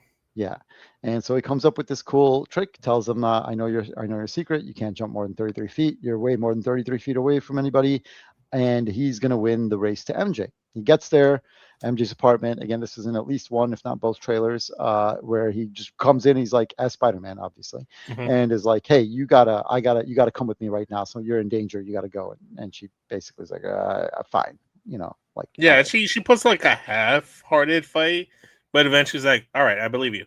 Yeah, and goes off with him. He takes her, through the city. They stop elsewhere as he's, freaking out, trying to know where to go. And this is when MJ's like, you know what? We knew each other, didn't we? And this sort of like, how come you keep saving me? We knew each other. Blah blah blah. Basically, getting Spidey to admit that he knows her, but he won't do it. She walks up to him, takes his mask half off, and kisses him. And Mhm. obviously, this is delightful. He kisses her back and hugs. He's missed her so much. I missed you so much. He All just of this. breaks down and like Yeah, lets out all the emotions that he's been holding in this entire time, yeah, and you get like this very sweet moment where you're just like the kiss, like it broke the spell. Like she remembered, she did exactly what she said at the conclusion of No Way Home. yeah, If you don't tell me, I'm gonna figure it out. yeah. You know? And relief. She knows who he is. But then as they're hugging, she's like, "Yeah, doesn't that hug her tightly? Like you missed that, don't you? You wish like you could hug her this tightly, and doesn't it feel good?" And obviously, this is not MJ as MJ. It is the telepath in control Yes. of MJ. The telepath didn't need to use that helicopter pilot. They ditched them and obviously jumped their way to MJ elsewhere. Yeah. It's not explained how she got to MJ. But It's at some just point, yeah, she at was some able point to she was able to intercept. get to MJ at some point, and like just like so evil, man. Like that's like gut wrenching. Yeah, Like especially when she hits the lines where she's like, you know what's? There's not a single thought about you in here. yeah, in here, yeah. Because Yeah, she's in her head, yeah. yeah. And it's like, oh man. And And then he even again, tells her, he's like, if you ever loved anyone, you know how cruel this is, what you're doing, like right right? now. Like, yeah. Exactly. And then Exactly. she like basically steps MJ's body back to the ledge and says, well, just save her then, and flips off the edge. Basically, well, just falls off the edge, doesn't even Right. flip. Right. And Spidey, freaks out. You get a little flashback to Well, Gwen. actually, before that, she's when she starts to like do this whole thing, you see Peter lose control again, and his Right, eyes go all black, and right. he just like That's right. He's like, let her go. Yeah, let her go. He like grabs her almost. I don't know if by like the collar or by the neck, but just like even though you're talking to Jean Grey, this is still MJ's body, and it yeah, was a very disturbing scene. I was like, holy shit, is he gonna hurt MJ? And then yeah, he kind of like snaps out of it just slightly, or like maybe it's at that point that she just dives off. I can't yeah. recall exactly, but that's when he snaps out of it. He goes and tries to dive off No, and save she's her. and Jean's just mocking him. Yeah, Sorry, the telepath is just mocking him throughout. Yeah, and just says, look at you. You can't tell who I am. You couldn't tell it was me. All of this, like you can't even control yourself, et cetera, et cetera. And kind of falls off the edge. Peter goes to grab her, and different people are being controlled by the telepath. They're coming up, and Peter's Spider-Man is freaking out and just finally gives up. He's like, please, please, just I give up. I give up. Just don't hurt. Just let her go. Leave her alone. You know. And as he says that, turns out the telepath was there on site. She's in the back of a car of one of the people she controls. Walks up and he's like, basically, I can get to her whenever. You can do nothing about it. And then gets back in the car, drives it off, and he sees in the back seat that there is a woman, and he snaps a little picture of this yeah, woman yeah, with his goggles, with his yeah, AI yeah. built in. So from here, he gets MJ back up, and because he was trying to get her to safety before this happened, and he does get her to what he thinks is safe. Several booby traps in this like kind of dock warehouse area, and turns out he took her to Frank Castle. This is the Punisher's lair and hideout, which is awesome. So yeah, just in case we had some technical difficulties, in case we lost some of that, as the telepath gets the person she was controlling to drive her away, he sees her sitting in the backseat of this car that's being driven away, and he snaps a picture with his AI goggle lenses. And yeah, gets he at least has a picture of this person, a slight, headshot to look up. Then he takes MJ where he was intending to, I guess, where he had kind of decided was the only safe place, and that is a booby-trapped kind of dock warehouse thing that is belongs to Frank Castle. This is the Punisher's lair with all kinds of booby traps going off that Peter has to dodge and save MJ from, which is fun. And even more fun is that when Frank walks up and it's like, "What the hell are you doing here?" And banter ensues. It's all pretty great. It's a lot of fun. They, eventually, Frank's like, "All right, yeah, fine, bring her in. We'll keep her safe." And there's, Punisher and Spidey banter. There's Frank Castle and Mary Jane banter. There's Spider-Man and MJ banter. All of it is pretty good. Yes, exactly. Eventually, Frank concedes, right? Like, he's like, "All right, fine, I'll take care of her." And they just kind of have like a moment where like they're walking into Frank's place, and like you mentioned, MJ sees all the pictures of Frank's family, and instead of addressing it and unpacking it, she's like, "Oh, is this your family?" And he's just like, "Yeah, we don't talk about that. You don't look at like, don't I have one rule: don't touch any of my stuff, don't move anything, don't touch anything, don't ask anything." And she's like, "That's really 3 rules, isn't it?" He's like, "Yeah, I see why you like her." Yeah. And then you see that dynamic, and that's the thing that I like about Zendaya's version of not Mary Jane, because she's MJ, but she's Michelle Jones in this version. But that's what I love so much, is that she's got like that dark, witty banter as well. And it's here where Peter starts to work on the inhibitor once again, because he's like, "I need to do X, Y, and Z for the inhibitor. You don't have any of these things." Frank was like, "How do you know what I got?" He's almost like offended. And he's like, "Do you have this, this, and this?" He's like, "Yeah, I got all those." Yeah, it's like, "What would you need that for?" And then MJ's like, "Bomb." It's like, "Yeah, exactly, yeah. Yeah. So I thought that, again, it's just like very fun, like banter back and forth, and like the chemistry and dynamic between all 3 of them is fantastic in these scenes. It is so good. And again, the entire time, Spider-Man's in his suit, and I love it. It looks beautiful and gorgeous. And the entire time, that's all I could stare at is him in these random shots talking to MJ, talking to Frank, and just looking like Spider-Man in the comics in a scene, talking to people. It's great. Yeah, the only time that he doesn't have his mask on is when MJ's laying like on a hammock or a bed or whatever while he's working on his computer trying to work on the inhibitor stuff, and they're having there's like a screen between them too. Yeah, so. there's like a screen or like a sheet or something covering it, like in between them, but they're having this like moment of heart to heart where she also like is asking me, "Is it safe to contact someone to let them know I'm safe?" And Peter's like, "Well, they know everyone, so they might be possessing them, so you might be giving it away." It's like, "Oh, you're right." It's like, "Oh, who are you trying to talk to? Tell your boyfriend?" It's like, "Oh, no. I think I'm withholding. Oh, it's my roommate." Yeah, basically. Yeah. She says she's trying to let Ned know, and it's like, "Oh, no, I don't think that's a good idea."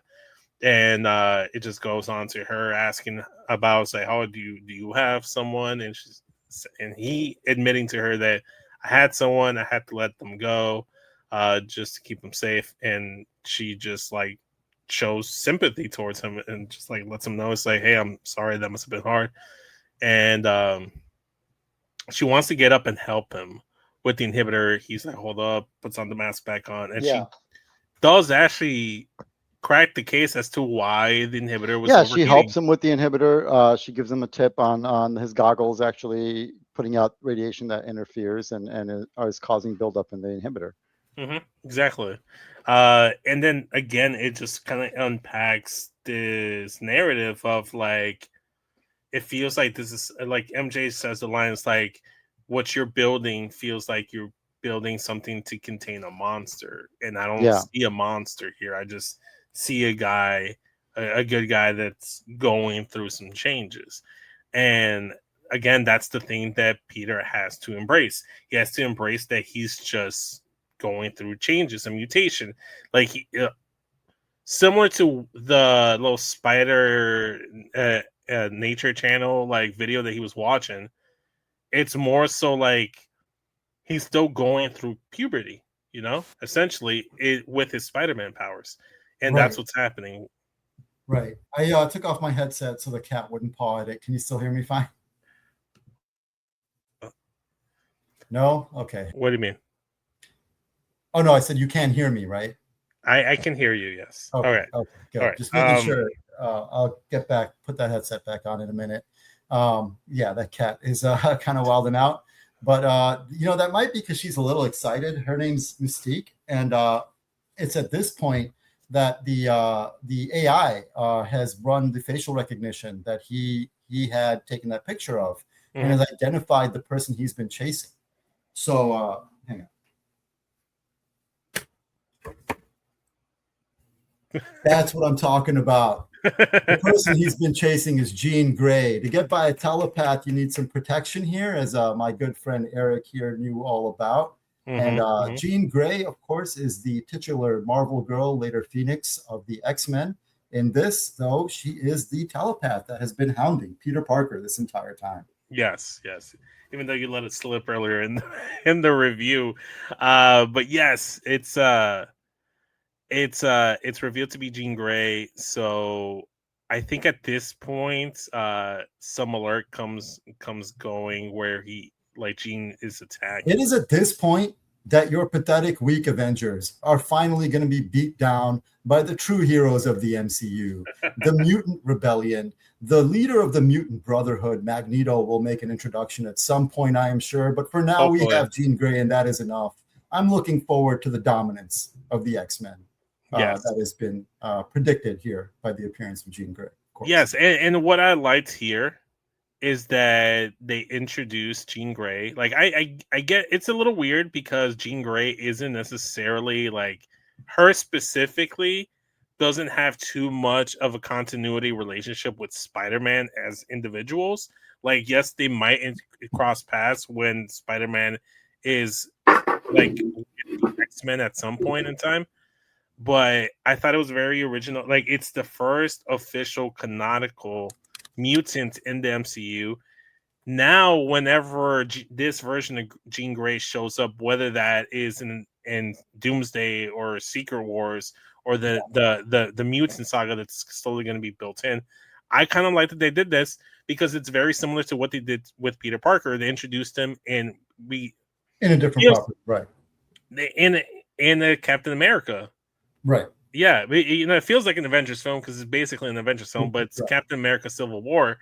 And that's kind of like a good thing that they're doing here. They're introducing this character. They're letting you know their backstory. And then I think she's going to be one of the pillars for this new recast of the X-Men in the MCU. And one of the reasons why up until this point, we haven't really seen any of the live action Jean Greys be mentioned to be in any of these multiversal Avengers films. So I like that. I like that they're slowly integrating the mutants into the MCU, and I'm very much excited for I very much like this version of the mutants who are hewing more to the true hero of that story, right? and taking on a very more militant resistance approach. As this Jean is pretty brutal, man. She is wicked. I love it. Oh man, and that's crazy because she hasn't even have her full untapped powers yet. No, and that was the thing. I'm like, so at this point, we just see her doing this body jump thing, and honestly, because let's be real, most people probably guessed it was Jean Grey. This has been rumored for a long time, even though it wasn't confirmed. Right. That she was playing Jean Grey. Sadie Sink was, but we never got official confirmation. She'd dance around it all the time and say like silly things like her jeans are gray, but yeah. That's but no, this version of her is interesting. It's clearly the mutants in this world are going to be a lot more again hewing to my preferred method of resistance. But yeah, she is only body jumping at this point. She's not really like a full, the Jean Grey we know. She hasn't fully like unleashed her full telepathic powers just yet, which. And frankly, we don't know if that's even, is she just a body jump? Like, is this what she is? We don't know. Yeah, But yeah, yeah. this is a cool reveal still, as they get her name, Jean. I think it says Jean Elaine Grey, which I don't remember Something that like part. that. Yeah, but Jean Grey, we know who it Yeah, is. and it's so we transition, so we get that revelation as well, right? So MJ does go ahead and help Peter figure out what the issue was with the inhibitor chip, and then he Yeah. goes ahead and builds a universal one to use on Jean. Yes. And it's at Oh, yeah, this that's the reveal. He not only fixes his own, but now he makes it. He has a second one that's active. That's a universal inhibitor. yeah, Harkening back to many a mutant storyline. and here's the thing. We were talking about how naive and gullible Peter Parker is he's gonna feel the weight and responsibility of this mutant saga, because he essentially gives damage control and like the entire villain arc of the MCU. He essentially gives them the technology, the blueprint to create these inhibitor collars that they use in Deadpool movies, and they've used in other medias as well, where they just just like No, get rid of their and powers. that will, I'm assuming, will probably come back to play a role in any future. I think so. I think so too. So then Spider-Man does have to go and because the facial recognition also picks up that, where she's headed and all that. Yes, yeah, they get live footage of her breaking into damage control. So he leaves MJ in the hands of Frank, and he goes off. He stays with her, but MJ talks Frank, and it's like, yeah, this is pretty great, and she references back to that shared history without talking about it. Like, wouldn't he do the same for you? And that, right. It's like, no, he told me to stay here. It's like, no, but I think he needs you more over there. It's like, what about Staten Island? And then I love that. That's a great little like nugget there. Yeah. And then we cut back to the damage control scene with Peter arriving there as well. Yeah. And Bill Wegler. Metzger, Metzger, not James Metzger. Again, my history and teacher, but Bill. Is it? Yeah, Bill. Yeah, Bill. Yeah. I think I like my name for him better. Damage control douche is in the armory, basically. Well, in the vault, that they kind of like they've locked themselves in there because you see something powerful is banging on the door trying to get in, and they're has been wreaking havoc through damage control. Mm-hmm. Spidey of course swings in, and it is the powerful being, because Jean is in the office, Metzger's office, looking for VMAX. Any reference to it, she's not able to find it. She's on talking to Metzger over the comms, I believe, and basically like, you're going to give me what I want type of stuff. And Spidey does swing in to see what, how she's breaking in, who she's using here. And it is the Hulk, which is, but we still have Smart Hulk. Yeah, it's the bannerized Hulk. You see him as like a banner face Hulk like you get in like Doomsday, or Doomsday, in Endgame. Thank you. Yes. So it is that combination banner Hulk sort, but he is under control, so it's not him. Agreed. It is Jean Grey in control of the Hulk, and they're going at it. Spidey's in a little bit of trouble, and just like you said, MJ had talked the Punisher in. So who is there to save Spidey in trouble? It is the Punisher, just coming in, roaring, firing off his assault rifle into the Hulk, and getting at least buying enough time for Peter to get away a bit. They do get to the other side, and Peter's like, "What the hell are you doing? This is the Hulk. You cannot." You're a little out of your element here. Yeah.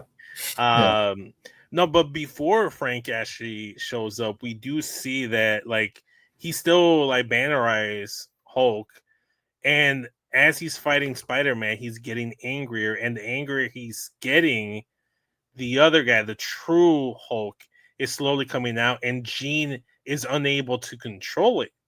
So during this fight, she actually gets kicked out of his head. It gets kicked out of his head, and then we get the original Incredible Hulk. Well, first he goes back to Bruce Banner, and right. He goes back to Spidey's Bruce like, Banner. hey, Dr. Banner, you got to put this on.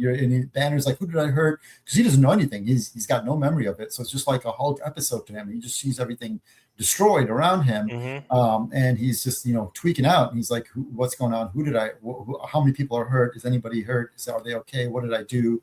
All of this, and Peter's trying to like calm him down and be like, no, you just got to put this on. And he tries to give him the inhibitor chip, and Banner just kind of tweaks out at that, knocks it out. He's like, what are you trying to do? What are you trying to give me? And then the Hulk, the real Hulk, comes out. We get the capital letters Hulk. This is and I love that we finally got this return to form after so long. We have waited so long for an actual Hulk because we have not gotten the true Hulk in a while. And he is massive. He is ripped. He is roaring. And this is the scene from, I think, one of the trailers you mentioned. Where he's like, oh, I didn't know you can get that big. Yeah. And he's looking up, and it is the Hulk, and it is great. Spidey's trying to run off, and he does the Hulk thunderclap to just blow him through a hallway. Like it's awesome. It's full on Hulk. No, it definitely is. And then again, going to what you were saying, this is where Punisher comes in to help make this assist for Spider-Man.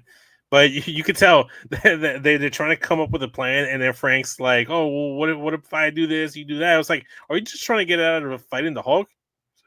So, yeah.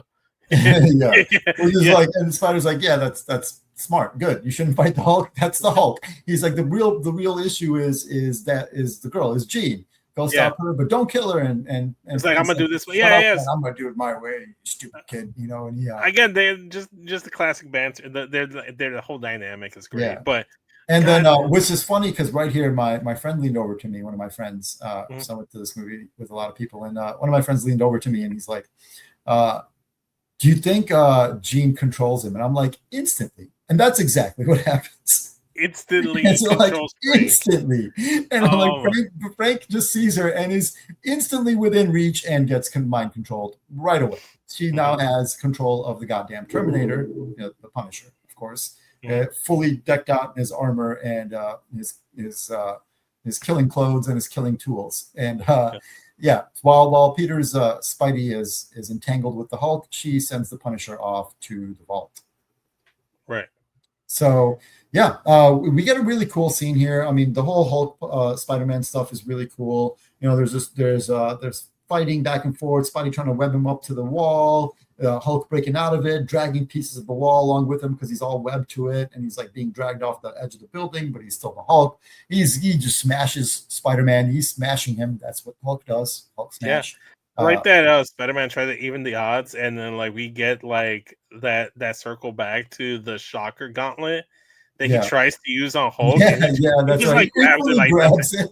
Yeah, you think it's about to do something, and it's like no, because it was a buildup. Like you said, there was it was a Chekhov's gun. They referred to it earlier. You see it again. You see Spider-Man grab it later. And you're like, oh, this is gonna play in. Like no. And the Hulk is just like, this is this puny toy, and just basically wrecks it immediately. Fucking hilarious. Which is just lets you know the Shocker would not stand a chance with the Hulk, or frankly anyone. But yeah, no, it was pretty great. And of course now Spider-Man is being smashed.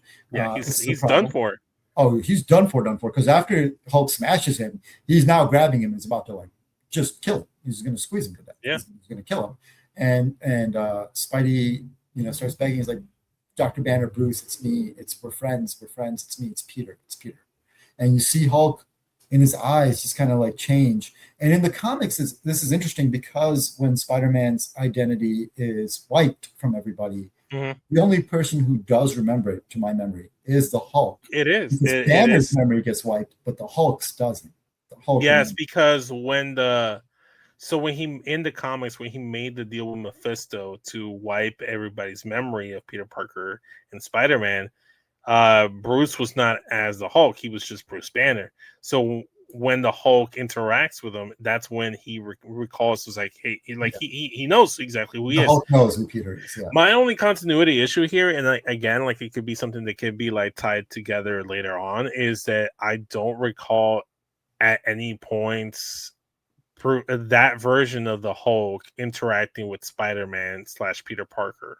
Yeah, I agree. I mean, it could be at some point in the interplay between Infinity War and Endgame and the aftermath, maybe. But Also, Spider-Man was snapped. He was part of the blip. well, I'm saying in the in Infinity War, initially he's not, but he's off planet, and then Endgame he's snapped back. Like they have a afterplay, like Yeah, but after that we don't see that version of Hulk. We just see Banner Hulk. But he's still Hulk.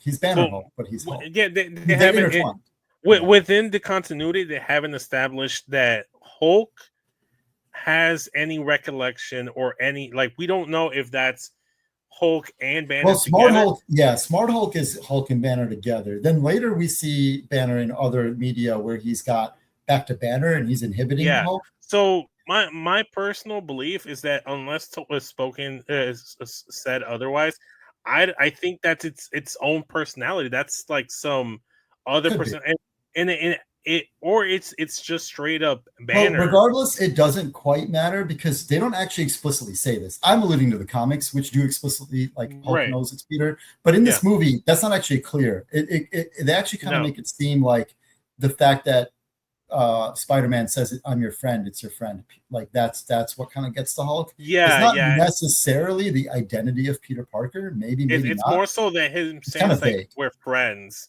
I'm your friend, and it's like. And Hulk does remember fighting, like Spider-Man, I guess, right? Like possibly. But either way, like maybe it's Bruce's memories coming through or Bruce taking back over. Regardless, they leave it very vague. It's not like the comics where it's clearly Hulk knows, remembers. Right. But he basically lets go, and he falls down, he crashes, yeah. And it's at this point that Peter kind of has to make a choice. Does he go to try to check on Bruce to see if he's okay, or does he go and check out the vault and go after Jean with the inhibitor? Because he tried to put the inhibitor. That was a great moment. First of all, I'm like, why would you think that was going to work? Especially after the first time. Yeah, his skin is too tough to. The inhibitor is not going to puncture his skin. It's not getting on there. No, it's not. So, like, I like that he tried to pivot to use the inhibitor, that little tiny little chip inhibitor on the Hulk, and it was not going to work. Yeah. But he had that moment where, like, he had to choose: do I go and check on Bruce, make sure he's okay, or do because the vault where the damage control douche is at with the rest of his crew. I'm glad you come around to my point of view. Yes, and also like you see them now because the Punisher has now breached the vault and he shoots two of the damage control people in the leg. As Jean controls him and basically points at damage control douche and says, give me, I don't remember, give me, where's Sarah, whatever that at that point, is going to kill them. And he's like, okay, basically, like, otherwise the next one goes through your heads. Like the guards drop their weapons when he says, exactly. Like, drop your weapons or the next one goes through your heads. The guards drop it. Looks like Punisher, as Jean controlling Punisher, is about to shoot Musker in the head. And you see what you just alluded to, which is Spidey made that choice because he knocks the gun right out of Punisher, webs it to the wall, right as Jean Punisher was about to fire. Yes. Jean is in the room controlling them, controlling Punisher.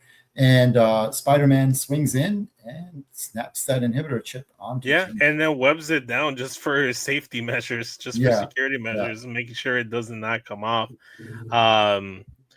It completely just drains all her powers. Like, she's just regular human at this point. She has no like telepathic powers, and it's at this point that she gets shot by like almost like a tranquilizer. It's a trank one. And as the trank is kicking in, she's falling down by Spidey, and she says Sarah.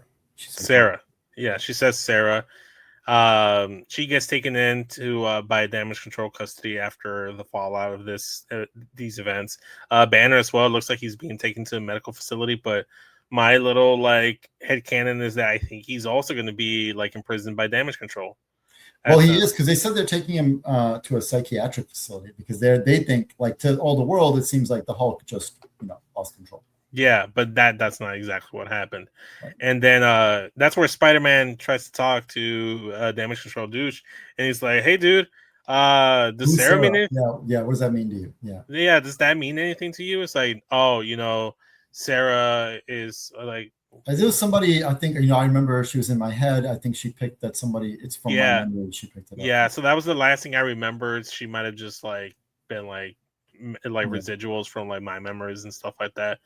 It was like, oh, okay, cool. So then after that he just goes back to MJ and Yeah, he's back to the Punisher hideout. He has to Yeah. swing back to the Punisher hideout. So when he gets there, though, he's, hey, coming in to like say, well, we got her, it should be safe. And instead, MJ has his back to him and then turns around, and it turns out she has found the note in the coffee cup. Yes, she's very upset that she had to find out this way. I was like, did you leave this on purpose for me to find? And Peter just frantically is just like, no, I wanted to tell you. And he's trying to give an explanation. It's like, can you just, and then MJ is just like, can you take the mask off? I feel like I should be having this conversation with, looks at the note, Peter Parker, because again, letting us know that she doesn't know who this person is, but apparently she did at some point. That's where Peter takes off the mask and having this heart-to-heart with MJ. And basically tells her, this is what happened is you were the person I was referring to that, I had to let go because to keep you safe. And we were, I loved you, but I can't really live without you. And unfortunately, she's like, well, I have no memory of you. So the person you loved is not me. I don't know you. That I'm not that girl. And it was very similar to when the 2012 version of Gamora with Peter Quill and Guardians. Dude, very much. Yeah. Oh, it's like it sucked because it's her, but it's not her, So it was a very difficult scene. She sympathized with him, but she was still very upset with him, and she leaves, telling him that like, I don't love you because I don't know who you are. Yeah, and it's like, to me, this was I thought this was very important because I do think like Peter had to hear that. Like, you got to realize this is not that MJ. Like those you erased the memories; they're gone. Mm-hmm. Like, this is not your love of your life right now. Or it might be, but you're not hers, because he needed to find a way to I think it's something they could circle back to, but they left the door open to that being a possibility. Obviously, we'll talk about that more once we get to some scenes that might allude to that, but they also opened the door for Peter to just now accept that reality and try to move on. As this franchise continues, I would like unless they were, if that was a settled, Peter MJ throughout, like, I'm happy with that too. I'm happy when they get married. I didn't love that they undid their marriage in the comics. That stupid shit. Yeah.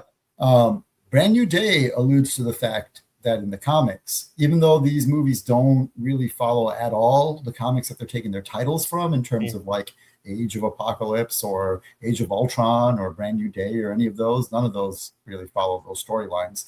But Brand New Day is about Peter having to move on from that relationship being undone with MJ, and him having to move on from it, and while One More Day, which is the story in which the relationship is undone, that story sucked.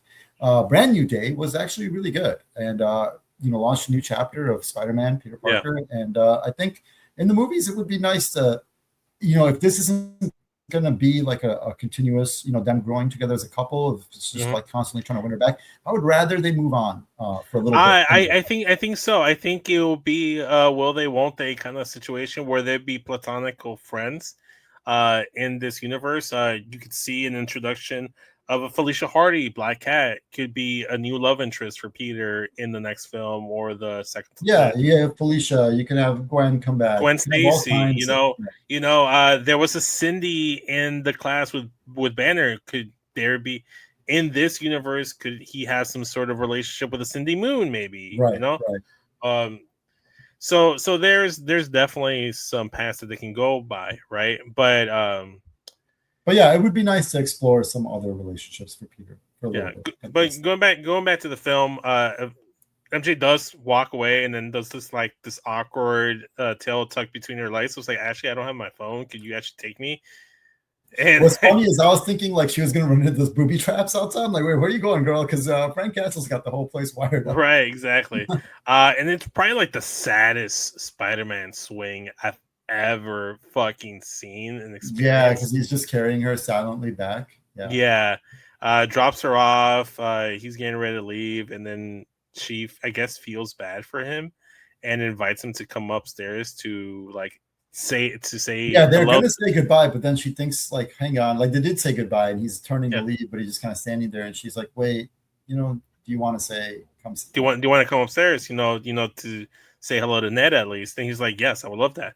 He immediately takes that, and it's funny because prior to this, Ned is revealed to have created this spider tracker like app or whatever to help track Spider-Man sightings, which is very cool. And then he starts to freak out because like, oh my god, MJ, the sighting, it's like right on top of us. It's like Spider-Man's like He's in the vicinity. He's in the vicinity, and then Peter's like, no way, that's crazy.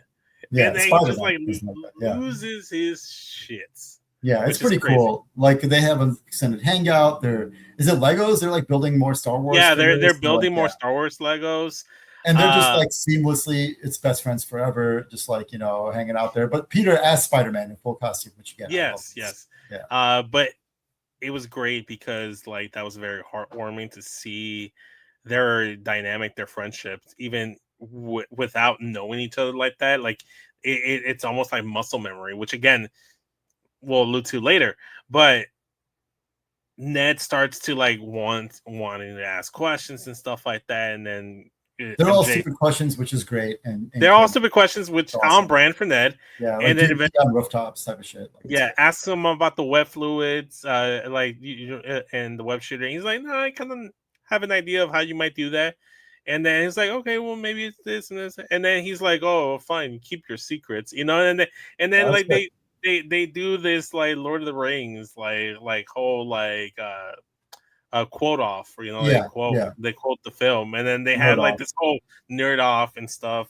Again, MJ Ned goes to go pick up takeout, and then MJ is like, I can see how you guys could have been best friends in another world, and she's like, drawn them, but she's drawn them with Peter as Peter, not Spider-Man. Yes, exactly. It's very sweet, and which is great because again, it's sketching people in distress, like she did in Homecoming, which was great.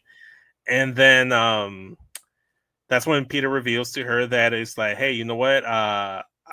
When Jean was taking over your mind, she kissed me and I kissed her back.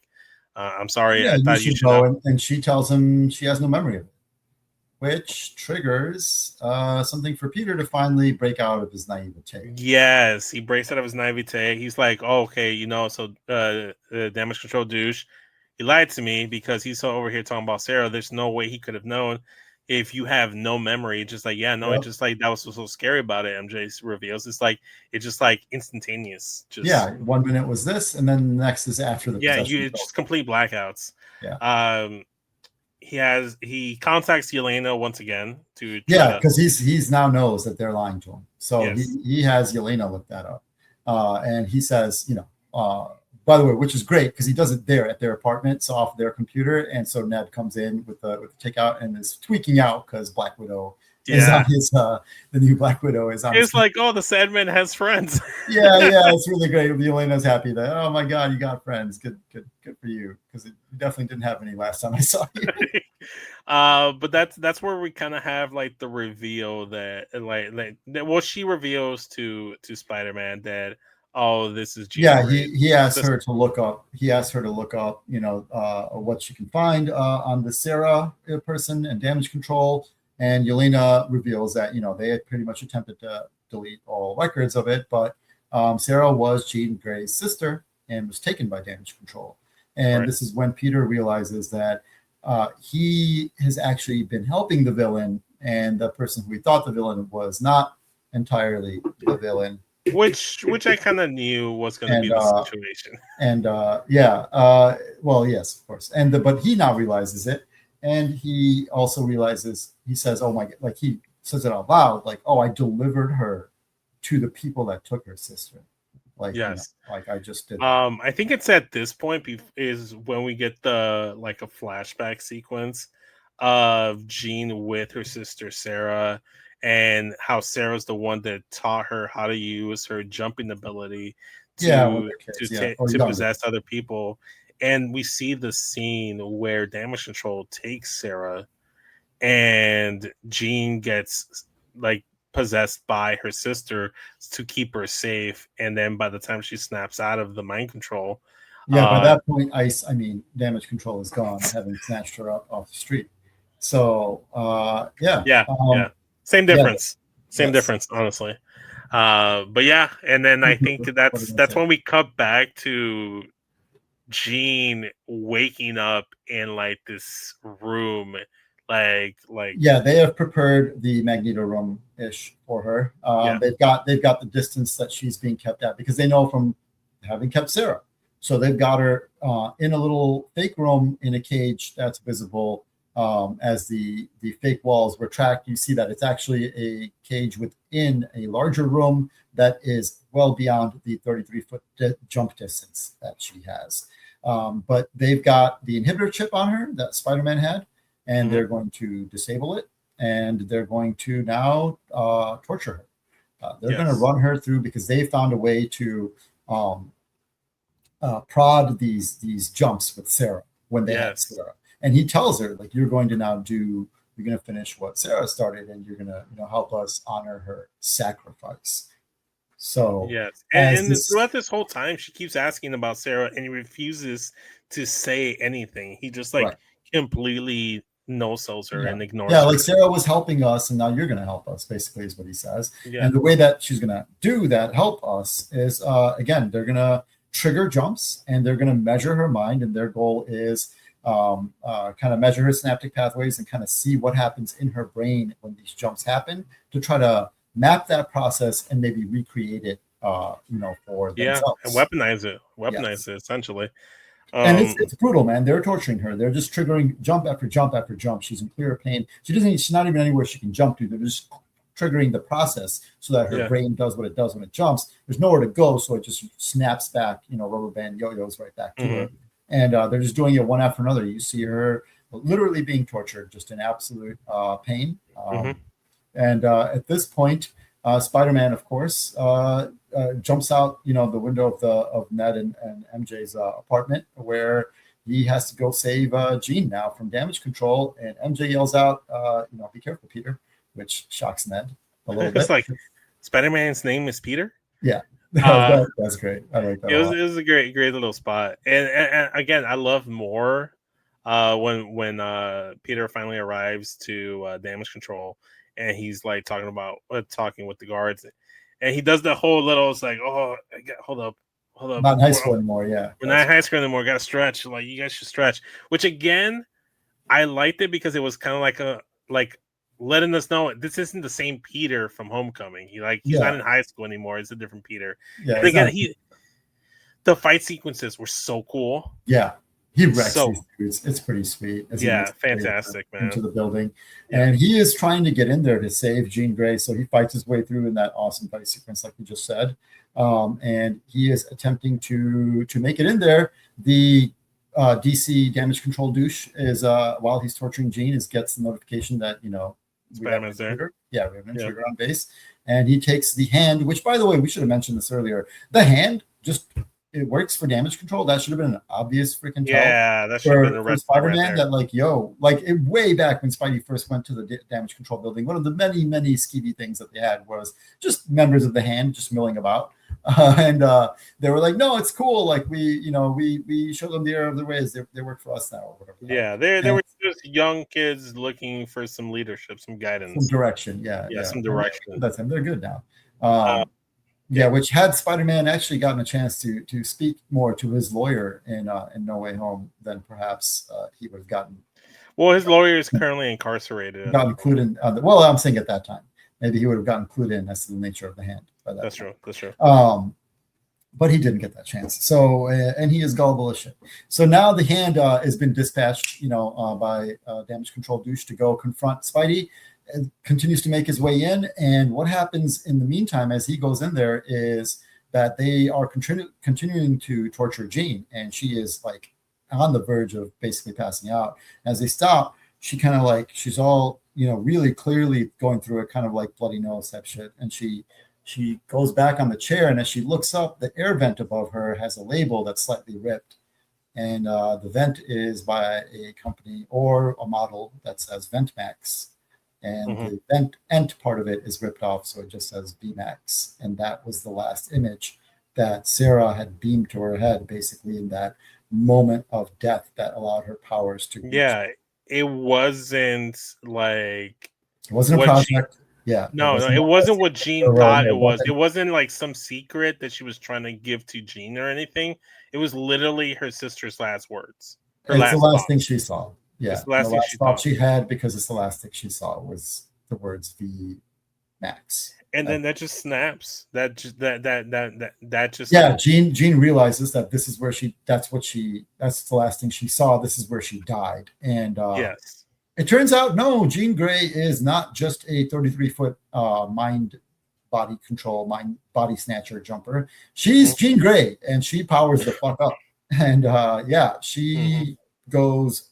I'm not going to say full Jean Grey because that's another. Not just yet, but you see the little bit of the scope of her power, because she kind of like puts like a whole not the entire city, but a whole. No, she puts out like a bubble of force, like ripples out from her head. Yeah, and freezing everyone in place that we see so far. That it impacted Ned and MJ all the way back in their apartment. Impacting Ned and MJ. It's frozen a significant part of the city. It's prevented Frank from getting to. Yeah, Punisher was making his way over to this fight, and he comes upon the edge of this bubble and sees everybody frozen inside of it, and kind of has to turn around and leave because there's nothing he can do about that. That's beyond his scope of his abilities. Yeah, exactly. But I think someone even calls Spidey because he's going through there and now he sees everyone in there frozen weirdly, like the hand and damage control guards. He's like, what is this? And basically at that point, Jean controls the hand, and now she's able to control multiple people at once. Yes. So she controls all the hand members and has this talk with Spidey. Spidey trying to say and she's like, you gave me to them, you did this. And he's like, no, I know I messed up. I'm sorry. I didn't know about Sarah and all this. And basically she's like, yeah, whatever. And starts fighting him with every guard and member of the hand that's in the damage control. It's pretty cool. It's a wicked. Spidey's pushed to the limits of his power because he's having to fight multiple fronts here. And he's got that inhibitor chip, that's now fixed. So he's not tweaking out. No, he's not. But it's during this fight where he also it's revealed to him via Jean that damage control and the hand had technology specifically designed for Spider-Man. Well, that was the best part, because in the fight, he's shooting his webs up at these people, and he gets taken by total surprise because the damage control guards, who Jean is controlling, of course, up there, shoot down, and they have basically a modified version of maybe the shocker gauntlets or something, but it dissolves his webbing as it's shooting up, completely dissolves it, and it shocks him, and it's like, oh crap. Like, these are completely useless. And Jean tells them, isn't it interesting that, doesn't it concern you that these people had a plan for you all along? Like, they had these weapons are to take you down. They have a whole just in case Spider-Man didn't fall in line. Yeah, they have a protocol for when they need to control you, and you get out of line. Like, these weapons were designed for you. And they are designed to take down Spider-Man. They nullify his webbing, nullify his ability to move around the room the way he normally does. Exactly. And, she's fighting him with the hand. This is too much. His webbing is nullified. He's getting his butt kicked. Somebody at this point calls him. I can't remember if it's Jean DeWolf or Punisher, but they call him Punisher. It's Punisher. He tells him the scope of the bubble, and that's when he learns it's reached. It controls this entire area of Manhattan up to Brooklyn, I think he says, and that's when Spidey realizes, Ned and MJ are caught in it, right? He realizes that it encompasses them, and so he is desperately trying to fight back, but he's losing, man. He's losing. Yeah, he's losing battle. He's over his head. Yeah, Jean is taunting him. Asks him, who are you? Are you Spider-Man? Are you Peter Parker? You don't know who you are. This inhibitor chip, you can't even accept who you are. You don't know which one to be. This and that, and this is when Spider-Man comes to a realization as he's there. And he says, he goes through his memories, and he says, I'm both. And he takes off the inhibitor chip, and he powers up. Yeah, you see the black eyes reemerge as well. The hand members attacking him, and just instinctively, almost like muscle memory with the organic webbings, just stopping the hand member. Yeah, and you think he's lost control because right away he power kicks this one hand member right up, and there's like a jagged edge of yeah, it looks like he's about to get impaled. He's about to impale him, but no, Spidey webs him right before he hits that. Yeah, saves him. So he's now got the super Spidey powers, but he's still in control. He's not out. Yes, exactly. So he was able to find that balance that we were talking about. Yeah, in the movie coming full circle, and it's at that moment where he doesn't try to suppress the spider DNA. He doesn't try to bury his Peter Parker life. He embraces both and accepts that he's both. And now the damage control guns that were designed for his mechanical webbing, for his artificial webbing, are used on him, but he is now a full spider. And the mechanical web shooters, by the way, got destroyed during the fight anyway. Yes, exactly. It was one of the reasons where he like kind of felt like he needed to take off the inhibitor, because the mechanical web shooters that he created are destroyed. Even if he wanted to keep trying to use them, they were gone. So like he was trying to continue the fight without web shooters. But it was really the themes you said, like, because Jean taunting him about this, like, you don't know who you are, and him realizing that he needs to be who he is, which is both of these beings, and he needs to have balance. Yeah. That's why he takes off the inhibitor, because he's like, no, I need to embrace this. And it kind of goes back to what the Hulk Banner was trying to tell him earlier as well, right? About accepting, these changes, and how do you decide? Which is a little hypocritical from Bruce saying that when we haven't even seen the Hulk since Infinity War. Right, exactly. But he has embraced that, and so it's not only let him power up, but now he's got his organic webs, and when he fires them up, they use those guns, and guess what? They were designed for the chemical composition of the artificial webs. Mm-hmm. They were not designed for these organic webs. They are not effective against stopping them. Yes, exactly. Web up damage control. Yeah, he's basically at this point able to completely dispatch of the hand and damage control. And that cool scene you were just alluding to, right? That comes now with the webbing. Yeah, like the little web. It's what they call web blossom, the signature move in the video game. Which again was very cool. And we saw that in one of the trailers. But so my hope here is that the arachnid DNA lowers just slightly enough to where he's stronger.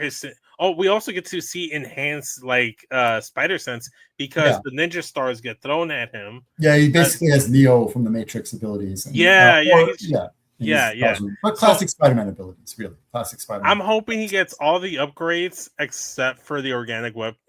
Same. Yeah, I hope he sees and I think he just finds that just enough to not get the organic web shooters. Yeah. Hopefully he's like, oh, I'm grossed out by these. Let me go use my mechanical ones. Well, you know what? Maybe he finds the antidote to that rabbit bite from Toby, and it suppresses just enough. So just enough of those side effects. Yes, but with his enhanced abilities, he's now able to break down the door that he was unable to do so he prior. Gets into the door. Yeah, exactly. And Jean has had a damage control douche on a chair, kind of wrapped up, bound in front of her with shards of glass, basically pointing at him. Oh yeah, getting ready to just kill him. Yeah, and she's got him right there, and there's Peter trying to talk the ledge. Yeah, exactly. And she turns up. She says, "You know what? I'm." Oh, by the way, this whole time, Punisher, when he left the bubble, he didn't just give up and go home. He went to a vantage point where he could get a clear sniper shot into that room with a full sniper rifle. So from significant distance, he's trying to set up to see if he can set up a sniper shot here. Right. But yeah, Spidey's there. Jean says she is powered up now, and she's like, don't be so sure. I can't enter your mind. And Peter says, go ahead. He lets her in to it all, and we get a very an amazing and emotional scene here, because we saw a glimpse of this, where this is shortly after Aunt May discovers Peter's secret identity as Spider-Man, and just kind of gives her this talk about how hey, you're going through changes, and just because you have these powers doesn't mean that you're any different. There's going to be people that are going to be doing like evil things to you because of these powers, but you have to remember that, you know, you're not alone. You're not Well, dealing with also that like you're loved now, and the people who will love you then will love you because you're you, not because and not because of these powers. Just because you're getting stronger and more powerful does not change things, you know. Yep. And then what was great is that she was having that conversation. But Gene Peter. is in his mind, so Gene is sitting there as Peter. Yeah. So she's not only she's in this memory, but she's the one having this conversation with May. Yeah. And it's at this point where like she was always able to like get into people's minds, but this is the first time she was able to actually feel and experience empathy. Like, not only that, we time. were told earlier in the flashback sequence between conversation between Sarah, her sister, and Jean, they were younger, that apparently their mom, unlike the comics, not only is Sarah a mutant, but also their mom just basically abandoned them when they got their powers. Was like, no, you're not, you know, children, essentially, and let them go. So this is the first time she's hearing this from this sort of figure that you're still loved. You still can exactly. It's something that she longed for when she was you will find people, and those people will love you for who you are, and you know that. So yeah. Thanks, Mystique agrees. No, she definitely does. I mean, this is Jean Grey, so you know Mystique's gonna say that. Yeah, 100%. And then it's at that point where like Peter reappears in that memory, or he walks into mind, it. And has that whole heart to heart. And they kind of like that memory ends, and she vanishes, and Peter sits next to her, and they have what you said, they have a heart to heart.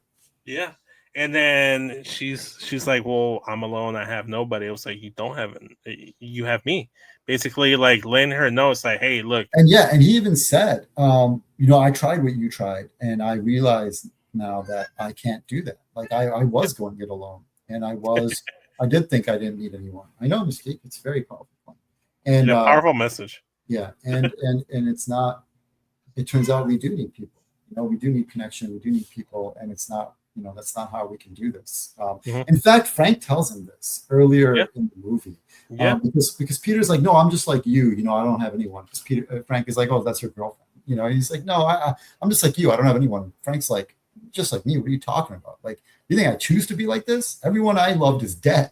Like, you know, if any of them were still breathing, I would be there. I would not be doing this. I would not be living like this. This is not exactly. Which again, it's a nice little full circle moment where now Peter is the one giving that talk to Jean Grey, and then we finally come out of it all, and then now we're like face to face. We're outside of Peter's mind, and I think that was one of the greatest things that you can show that separates Spider-Man and what makes him so powerful is his empathy for others.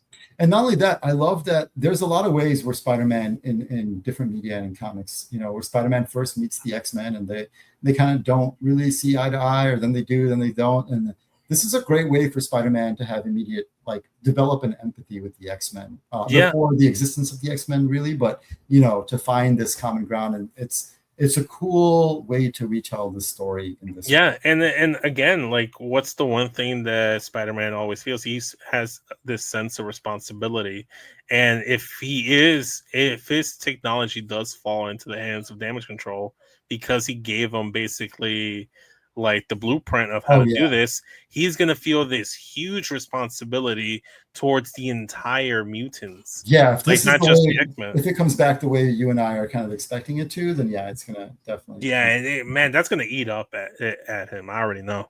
Yeah. So this is again that was a beautiful moment of them connecting, of Peter understanding that, like, because it's really through this fight that he has come to understand this, right? Like up until now he didn't. That he has come to understand that no, I can't just be this thing, and I can't just be alone. And what helped too, that I'm just now kind of like piecing together. What helped is right before this fight, he had that moment of community and friendship with Ned and MJ, and camaraderie with Ned and MJ, and it's like he said that out loud because like Nev's like, oh, I'm sorry, like you must be boring or stuff like. No, it's the Like, most no, fun. I think. Yeah, it's the most fun I've had in years. yeah. And then that let him realize that too. That was another thing that helped him get to that conclusion. Definitely. Yeah, that the fight, Jean taunting him about like not knowing who he is, all of it going through the memory of Aunt May. I think all of it brings him to this point and it allows him to bring Jean Grey like to this point. And like because she does actually feel it. She feels like not alone. You could see it in that moment. Sadie Sink does a great job of just conveying this with her. Fantastic with her eyes. Actress.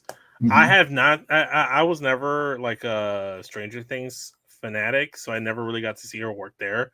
Fantastic actress, and she locked out a major role for herself. Yeah.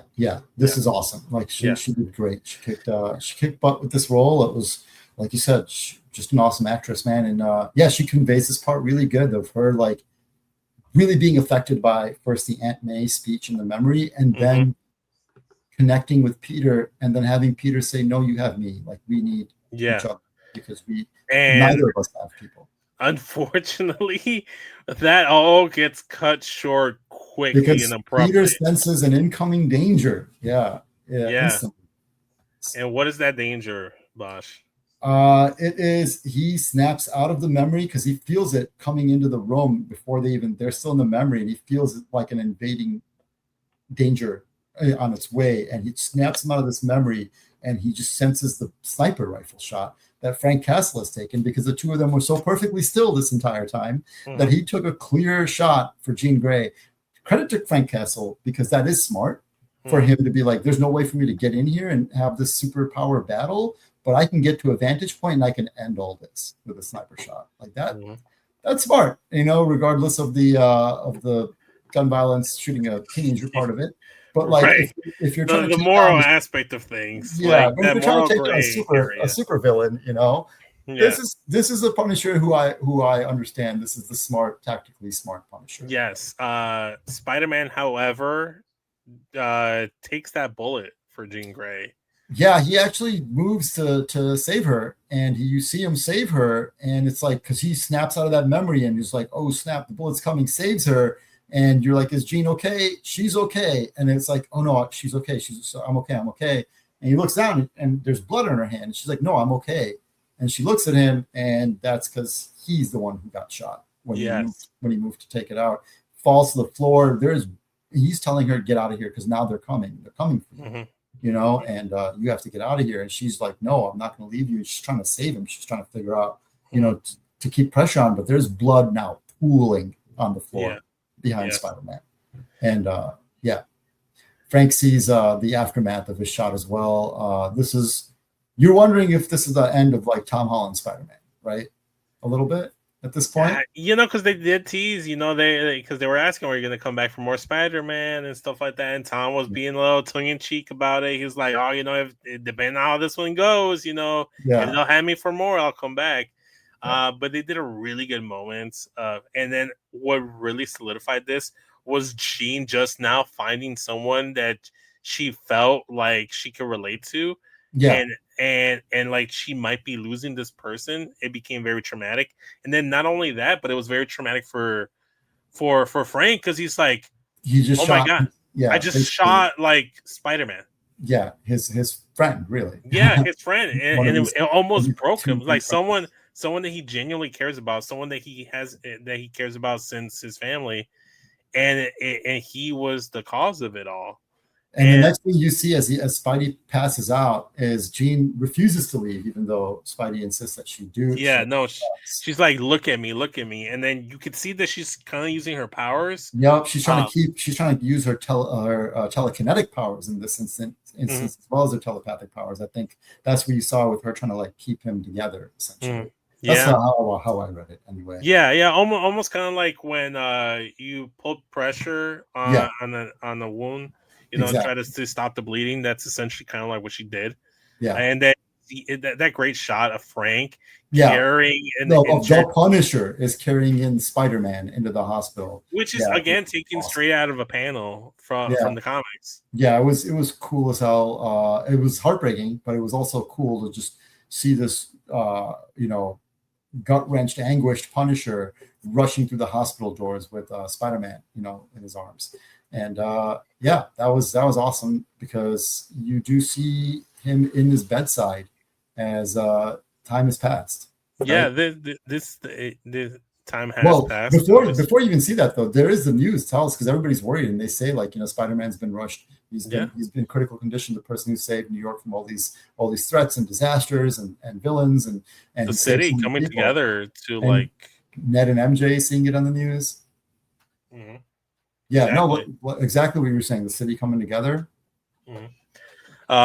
Peter waking up in the hospital bed slowly. No, actually, you kind of get like a scene of like Peter in the hospital bed, and it goes back and forth, cuts back and forth between Jean, and then Jean finally letting go. I guess Jean's kind of in his head. You know what? Let Mystique out, because this part doesn't have much to do with the X-Men, so she's had. Yeah, so she kind of just lets Peter go, and then Peter just slowly wakes up after Jean lets go of him. He starts to realize his whole surroundings. He sees all the gifts that people have brought, the balloons, flowers, and stuff one of those is the drawing that MJ made. That MJ alluding to, letting you know that MJ visited him while he was while he was in the hospital. And then he turns got the painting to Frank somehow. Or got it to Frank. But time has passed, right? Time has passed clearly, and then looks over to his shoulder, to his left hand side, and he sees Frank's just sleeping at his bedside. Didn't leave him. Bro, hold on for 1 minute here. Yes, funny and awesome scene and touching. We saw one last kill. This mass murdering serial killer psychopath is just hanging out in this hospital room, and the entire city of New York is cool with it. That is disturbing on many levels. Yeah. Again, this man has killed hundreds of people. Some plot holes there for sure. He talks to Frank. Frank wakes up, and they have this moment. He gets very emotional. He's he tries to apologize and stuff like that. Yeah, he's like, it's not okay. It's not. No, that's not okay. I almost killed you and stuff like that. And it's almost kind of like him having this moment of respecting and seeing Spider-Man's point of view, that he doesn't have to kill everyone. Yeah, and also how it could go wrong, right? Yeah, exactly. How easily it can go wrong, because one of the first things that he says to him is you can't shoot yourself out of every situation. Innocent people might get hurt. Yeah. Exactly what happened at the conclusion of the film. Exactly. And it's great banter though, as they get beyond that emotional moment, because talking about that, and he says they're friends, and Peter's like, "Are we friends?" And it's just great. I also really love the bit where, because remember, the whole time Spider-Man never took off his mask, and so even the Punisher, made fun of him for it many times, and it's you won't even take it off to drink a cup of coffee. Yeah, because Spidey pulls it up while they're in the lair. Which again, I love whenever he eats something or drinks something, he just lifts his mask. Some of my favorite comic panels, bro. Just him hanging out eating like a donut or a slice of pizza with the mask only up on his nose. Yeah. Fucking fantastic, man. Yeah, but Punisher says, looks over Frank, I guess, looks over at him and he says, "You look exactly how I thought you would. How I always thought you did." And you think he's going to say something cutting or biting here, but he says no, and he says, "Like a really good kid." Which just kind of have this whole back and forth, and he's Peter wants to leave and stuff. He's like, "Don't worry, whenever you're ready to leave, I got a plan." Yeah, he even reassures him, because Peter's freaking out about his mask. He's like, "Don't worry, we had it on, we had it off, whatever, I protected your identity." Yeah, it's just kind of reassuring Peter. Is "Don't worry, man, it's fine." And he hears the cheering from outside. Peter does, and Frank's like, "Why don't you go over and take a look? They've been out here this whole time, this whole group." And and there's a massive crowd, huge, almost like the New York Knicks parade. Yeah, it was a whole celebration. Peter's in civilian clothes at this point, leaving the hospital. And he because that's Frank's plan. He's like, I have a plan to help you sneak out of here. Yeah. He's in the crowd at this point, and then someone's like, "Hey guys, look, it's Spider-Man." And then the viewers, obviously, we think, "Oh, they made out Peter." They know that he's Spider-Man. No, because he's coming out all hurt and limping. Yeah, but no, it's not that. They go back to they look in the window of the room that Peter was in, and it's Frank wearing the mask. And he's just like he's wearing the Spider-Man mask, and he's just being goofy. He's like waving to the crowd. He's pumping his arms, and he even puts on the gloves, and he's just like. Yeah. And then he hilariously, they cut to him from inside the room, looking out at him, looking over the crowd, and he is doing his stupid Punisher grunting. He's just like, for like no reason at all in this room. I don't understand.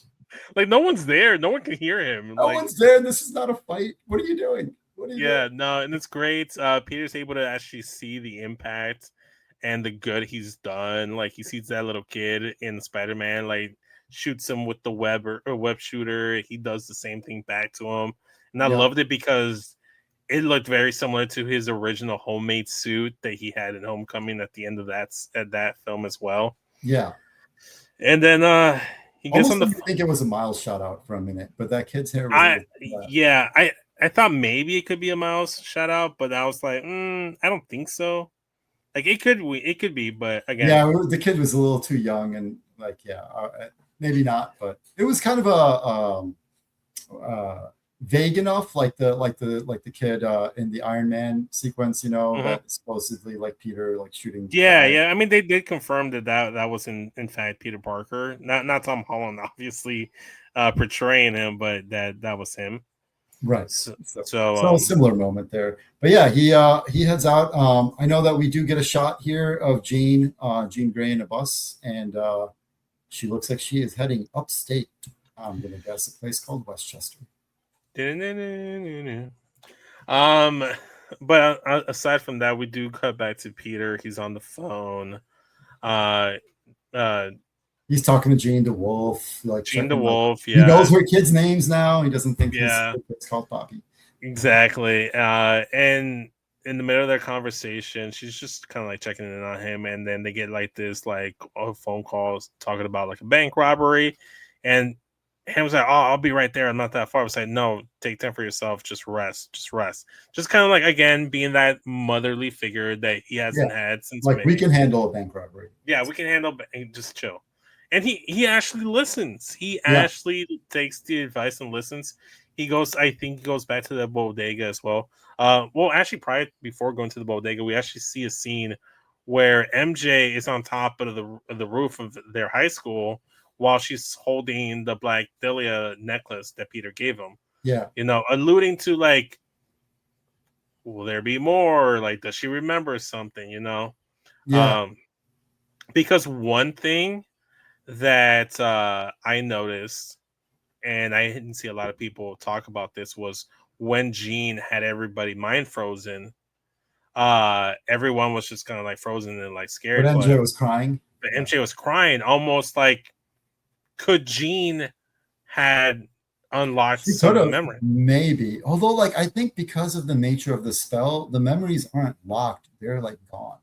Yeah, they completely erase. So unless she puts Peter's memories, maybe she could have put Peter's memory. So again, it's a nice theory. I like it. It's a theory. It's a theory. There's nothing in there that's like fully giving me any inclination that that's actually what's happening. Yeah. But like that's the last thing we see of MJ. Again, Peter going to pick up some flowers, probably going to take it to May, and he just happens to see Ned chilling and like sitting down on the table, and he takes that leap. He's like, I'm going to introduce myself. Up to him. Yeah, he's like, hey, I'm Peter Parker. And he doesn't, and obviously Ned doesn't know this because he met him as Spider-Man, right? Yeah. He met him as Spider-Man. Yeah. And then he's like, oh, you're Spider-Man's name is Peter or whatever. You're dude from the party, right? Yeah, that's right. Yeah, it's like, yeah, my name's Peter. And then goes to like shake his hand, and they just like start doing. Ned is confused, but like Peter just keeps going with their normal handshake, and Ned is muscle memory, baby, kicks in. Muscle memory. Nick, like you say, completely confused, but like it's happening almost like by itself, similar to like Peter's spider sense, just happening on instinct alone. Yeah. And then he's like, Peter, and then the screen cuts to black. Yeah, which is pretty cool. So a lot of people were saying that the handshake, Ned's magic and stuff like that. That's true. Ned does have that magic. The magic history. Yeah. So, but I think they left it ambiguous on purpose. I don't personally believe that Ned remembers Peter. Yeah, I think he just pieced together that, well, like you mentioned, that MJ slipped. Peter is the name of Spider-Man. Yeah. He's like, hey, I'm Peter. It's like, Peter, you're Spider-Man. Like, yep. I think that's what it was. I think what we're gonna see, like you said, I don't think these memories are coming back for them. At least not in the next film. Yeah. Maybe like once as a result of Secret Wars or something like that. Maybe at that point, once we have a hard reset, could be. But I think what we do now is that Peter just kind of like just starts from scratch, rebuilding these friendships. Yeah. With MJ and Ned. And I think that's what happens going forward. He's got a more human, more normal relationship. Like he's still friends with them. He's rebuilding the friendships. Obviously, it's not what it was before, but yeah, I think that's what happens. I don't think MJ and Peter get back together. I think they will eventually. Yeah, I feel like that's how the story will end. But I am very happy if we don't delve on that too much, or dwell on that, I should say, for the next couple movies. No, because I do want to date a little. Let Peter have some other. I want to see that dynamic with Felicia Hardy and Black Hat. You know, I want to see that dynamic specifically. Yeah. But yeah, so that was the film. We do get one post-credit scene where it is the Spider Tracker app. Yeah, Ned's cartoonish little Spider Tracker app. Yeah. Where it's Spider like Tracker, should call it. Yeah. There you go. Yeah. Where it shows that Spider-Man's in Queens, and then it starts glitching and going back and forth, like searching or whatever, and it starts to expand outside of the United States, outside of the planet Earth, going into space. We see some glitches or whatever on the screen, and then they find a new sighting, and it's just in space. We don't see where it is. Is it another planet? Is it another universe or stuff like that? And then that's it. And then we know that Spider-Man will return, but we don't know when, because they don't say Doomsday, they don't say Secret Wars. The whole audience is kind of expecting that to say like in Avengers Doomsday or something, but it doesn't do any of that. It just says that he'll return, which is cool. And I think the reason for that is because Spider-Man will return. It just okay. So, is there anything else we have to talk about before we go into like little speculation and wrap this thing up? No, I think that's what we recapped the entire movie in a time that was about the runtime of the movie. So I think we got that well covered. Yeah, so don't even watch the movie. Just listen to us talk about the movie. If you can't make it to theaters, this is the runtime of the movie. Yeah, exactly. We got you covered. But yeah, so my personal belief, obviously, I don't think Spider-Man's gonna be Tom Holland. Spider-Man is gonna be in Doomsday. Maybe he'll make maybe he's able to film one scene, or whatever to like lead into Secret Wars. I kind of agree with you. I think that Doomsday now, especially with what we saw in this movie and the way that post-credit scene went, is I think Doomsday is going to be focused on the Avengers and the X-Men. The Avengers, the Fox X-Men, and then the tie-in like large groups that we see. Yes, we know incursions are happening, and I think all these universes are going to be coming in together. The cosmic forces, the Atlanteans. Yeah, exactly. I mean, that's someone showing up for. Yeah, exactly.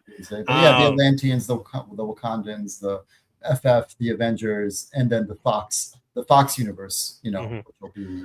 I also believe that the Sam Raimi verse is going to be in this. So it's totally possible, yeah. My fan theory is that the reason why the app was glitching is because it was reporting two simultaneous Spider-Man I definitely thought this through. I do think it's picking up a Spider-Man in Doomsday. Like it's picking up Spider-Man from Doomsday. I think that's Tobey Maguire's Spider-Man.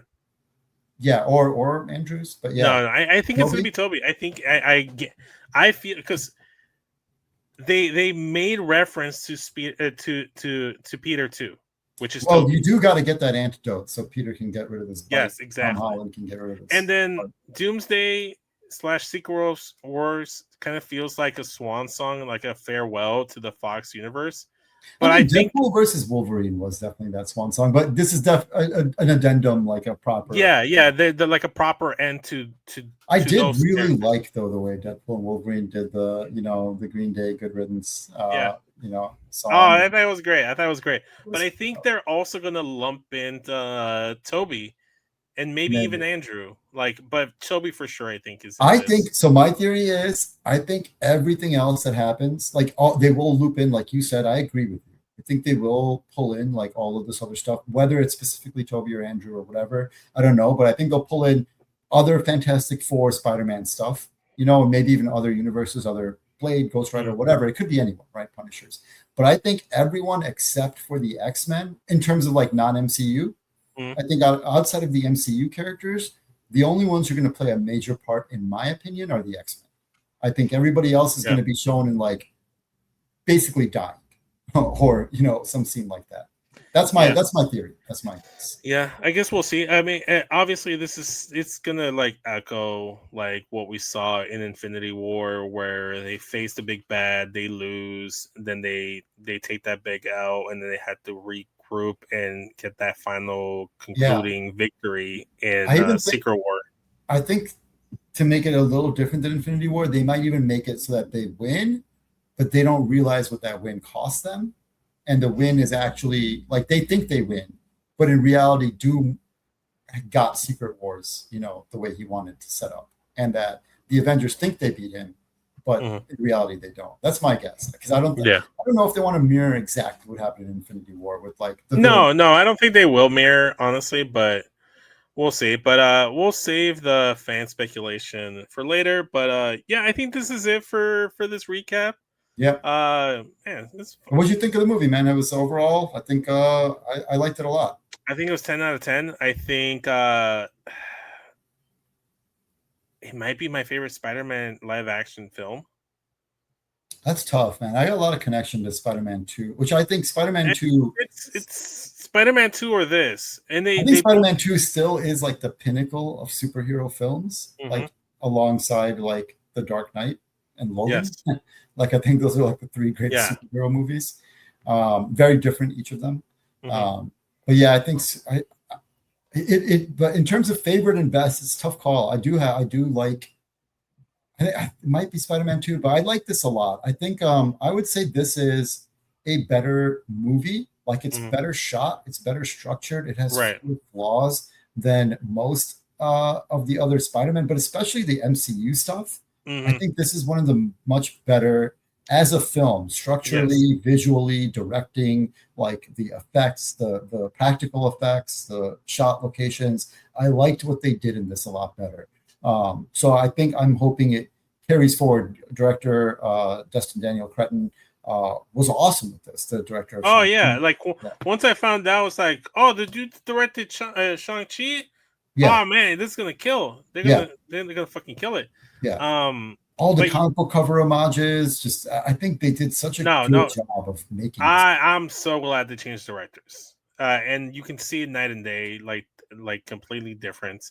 And like you said, obviously Far From Home is good, but I think it's only good because you have those moments of seeing all three versions of Spider-Man's on screen together. No Way Home. Yeah, No Way Home. Yeah. Sorry, not Far From Home. No Way Home. But honestly, No Way Home is more. I described it to somebody recently as, it is a better theater experience. It's a better fan experience. It's a bigger spectacle. Yes, but it's doesn't hold up as well as a movie, a structure. No. I think it's this. Rewatching it is not as satisfying as it is at times, because just seeing the villains interact and stuff like that is cool. The interactions between each Spider-Man is what is so cool to see. But honestly, I think this is the best Tom Holland Spider-Man film we've seen. Yeah. It might be the best, if not the second best Spider-Man film of all time in terms of live action. And 10 out of 10. I love this, and I'm gonna go back and watch it again. Yeah, I'm going to try to see if it's available because obviously it wasn't an IMAX, which is my preferred format because the Odyssey is dominating screens at the moment. So I'm going to see if maybe there's like a Dolby digital or whatever they call that, Dolby Cinema screening or something. Yeah. I'd like to see this in a premium format. Same as well. I had to settle for standard. Yeah. But yeah, Bosch, where can everybody find you if they want to talk Spider-Man, man? As always, you can hit me up on Blue Sky. I am at systemlords.bsky.social.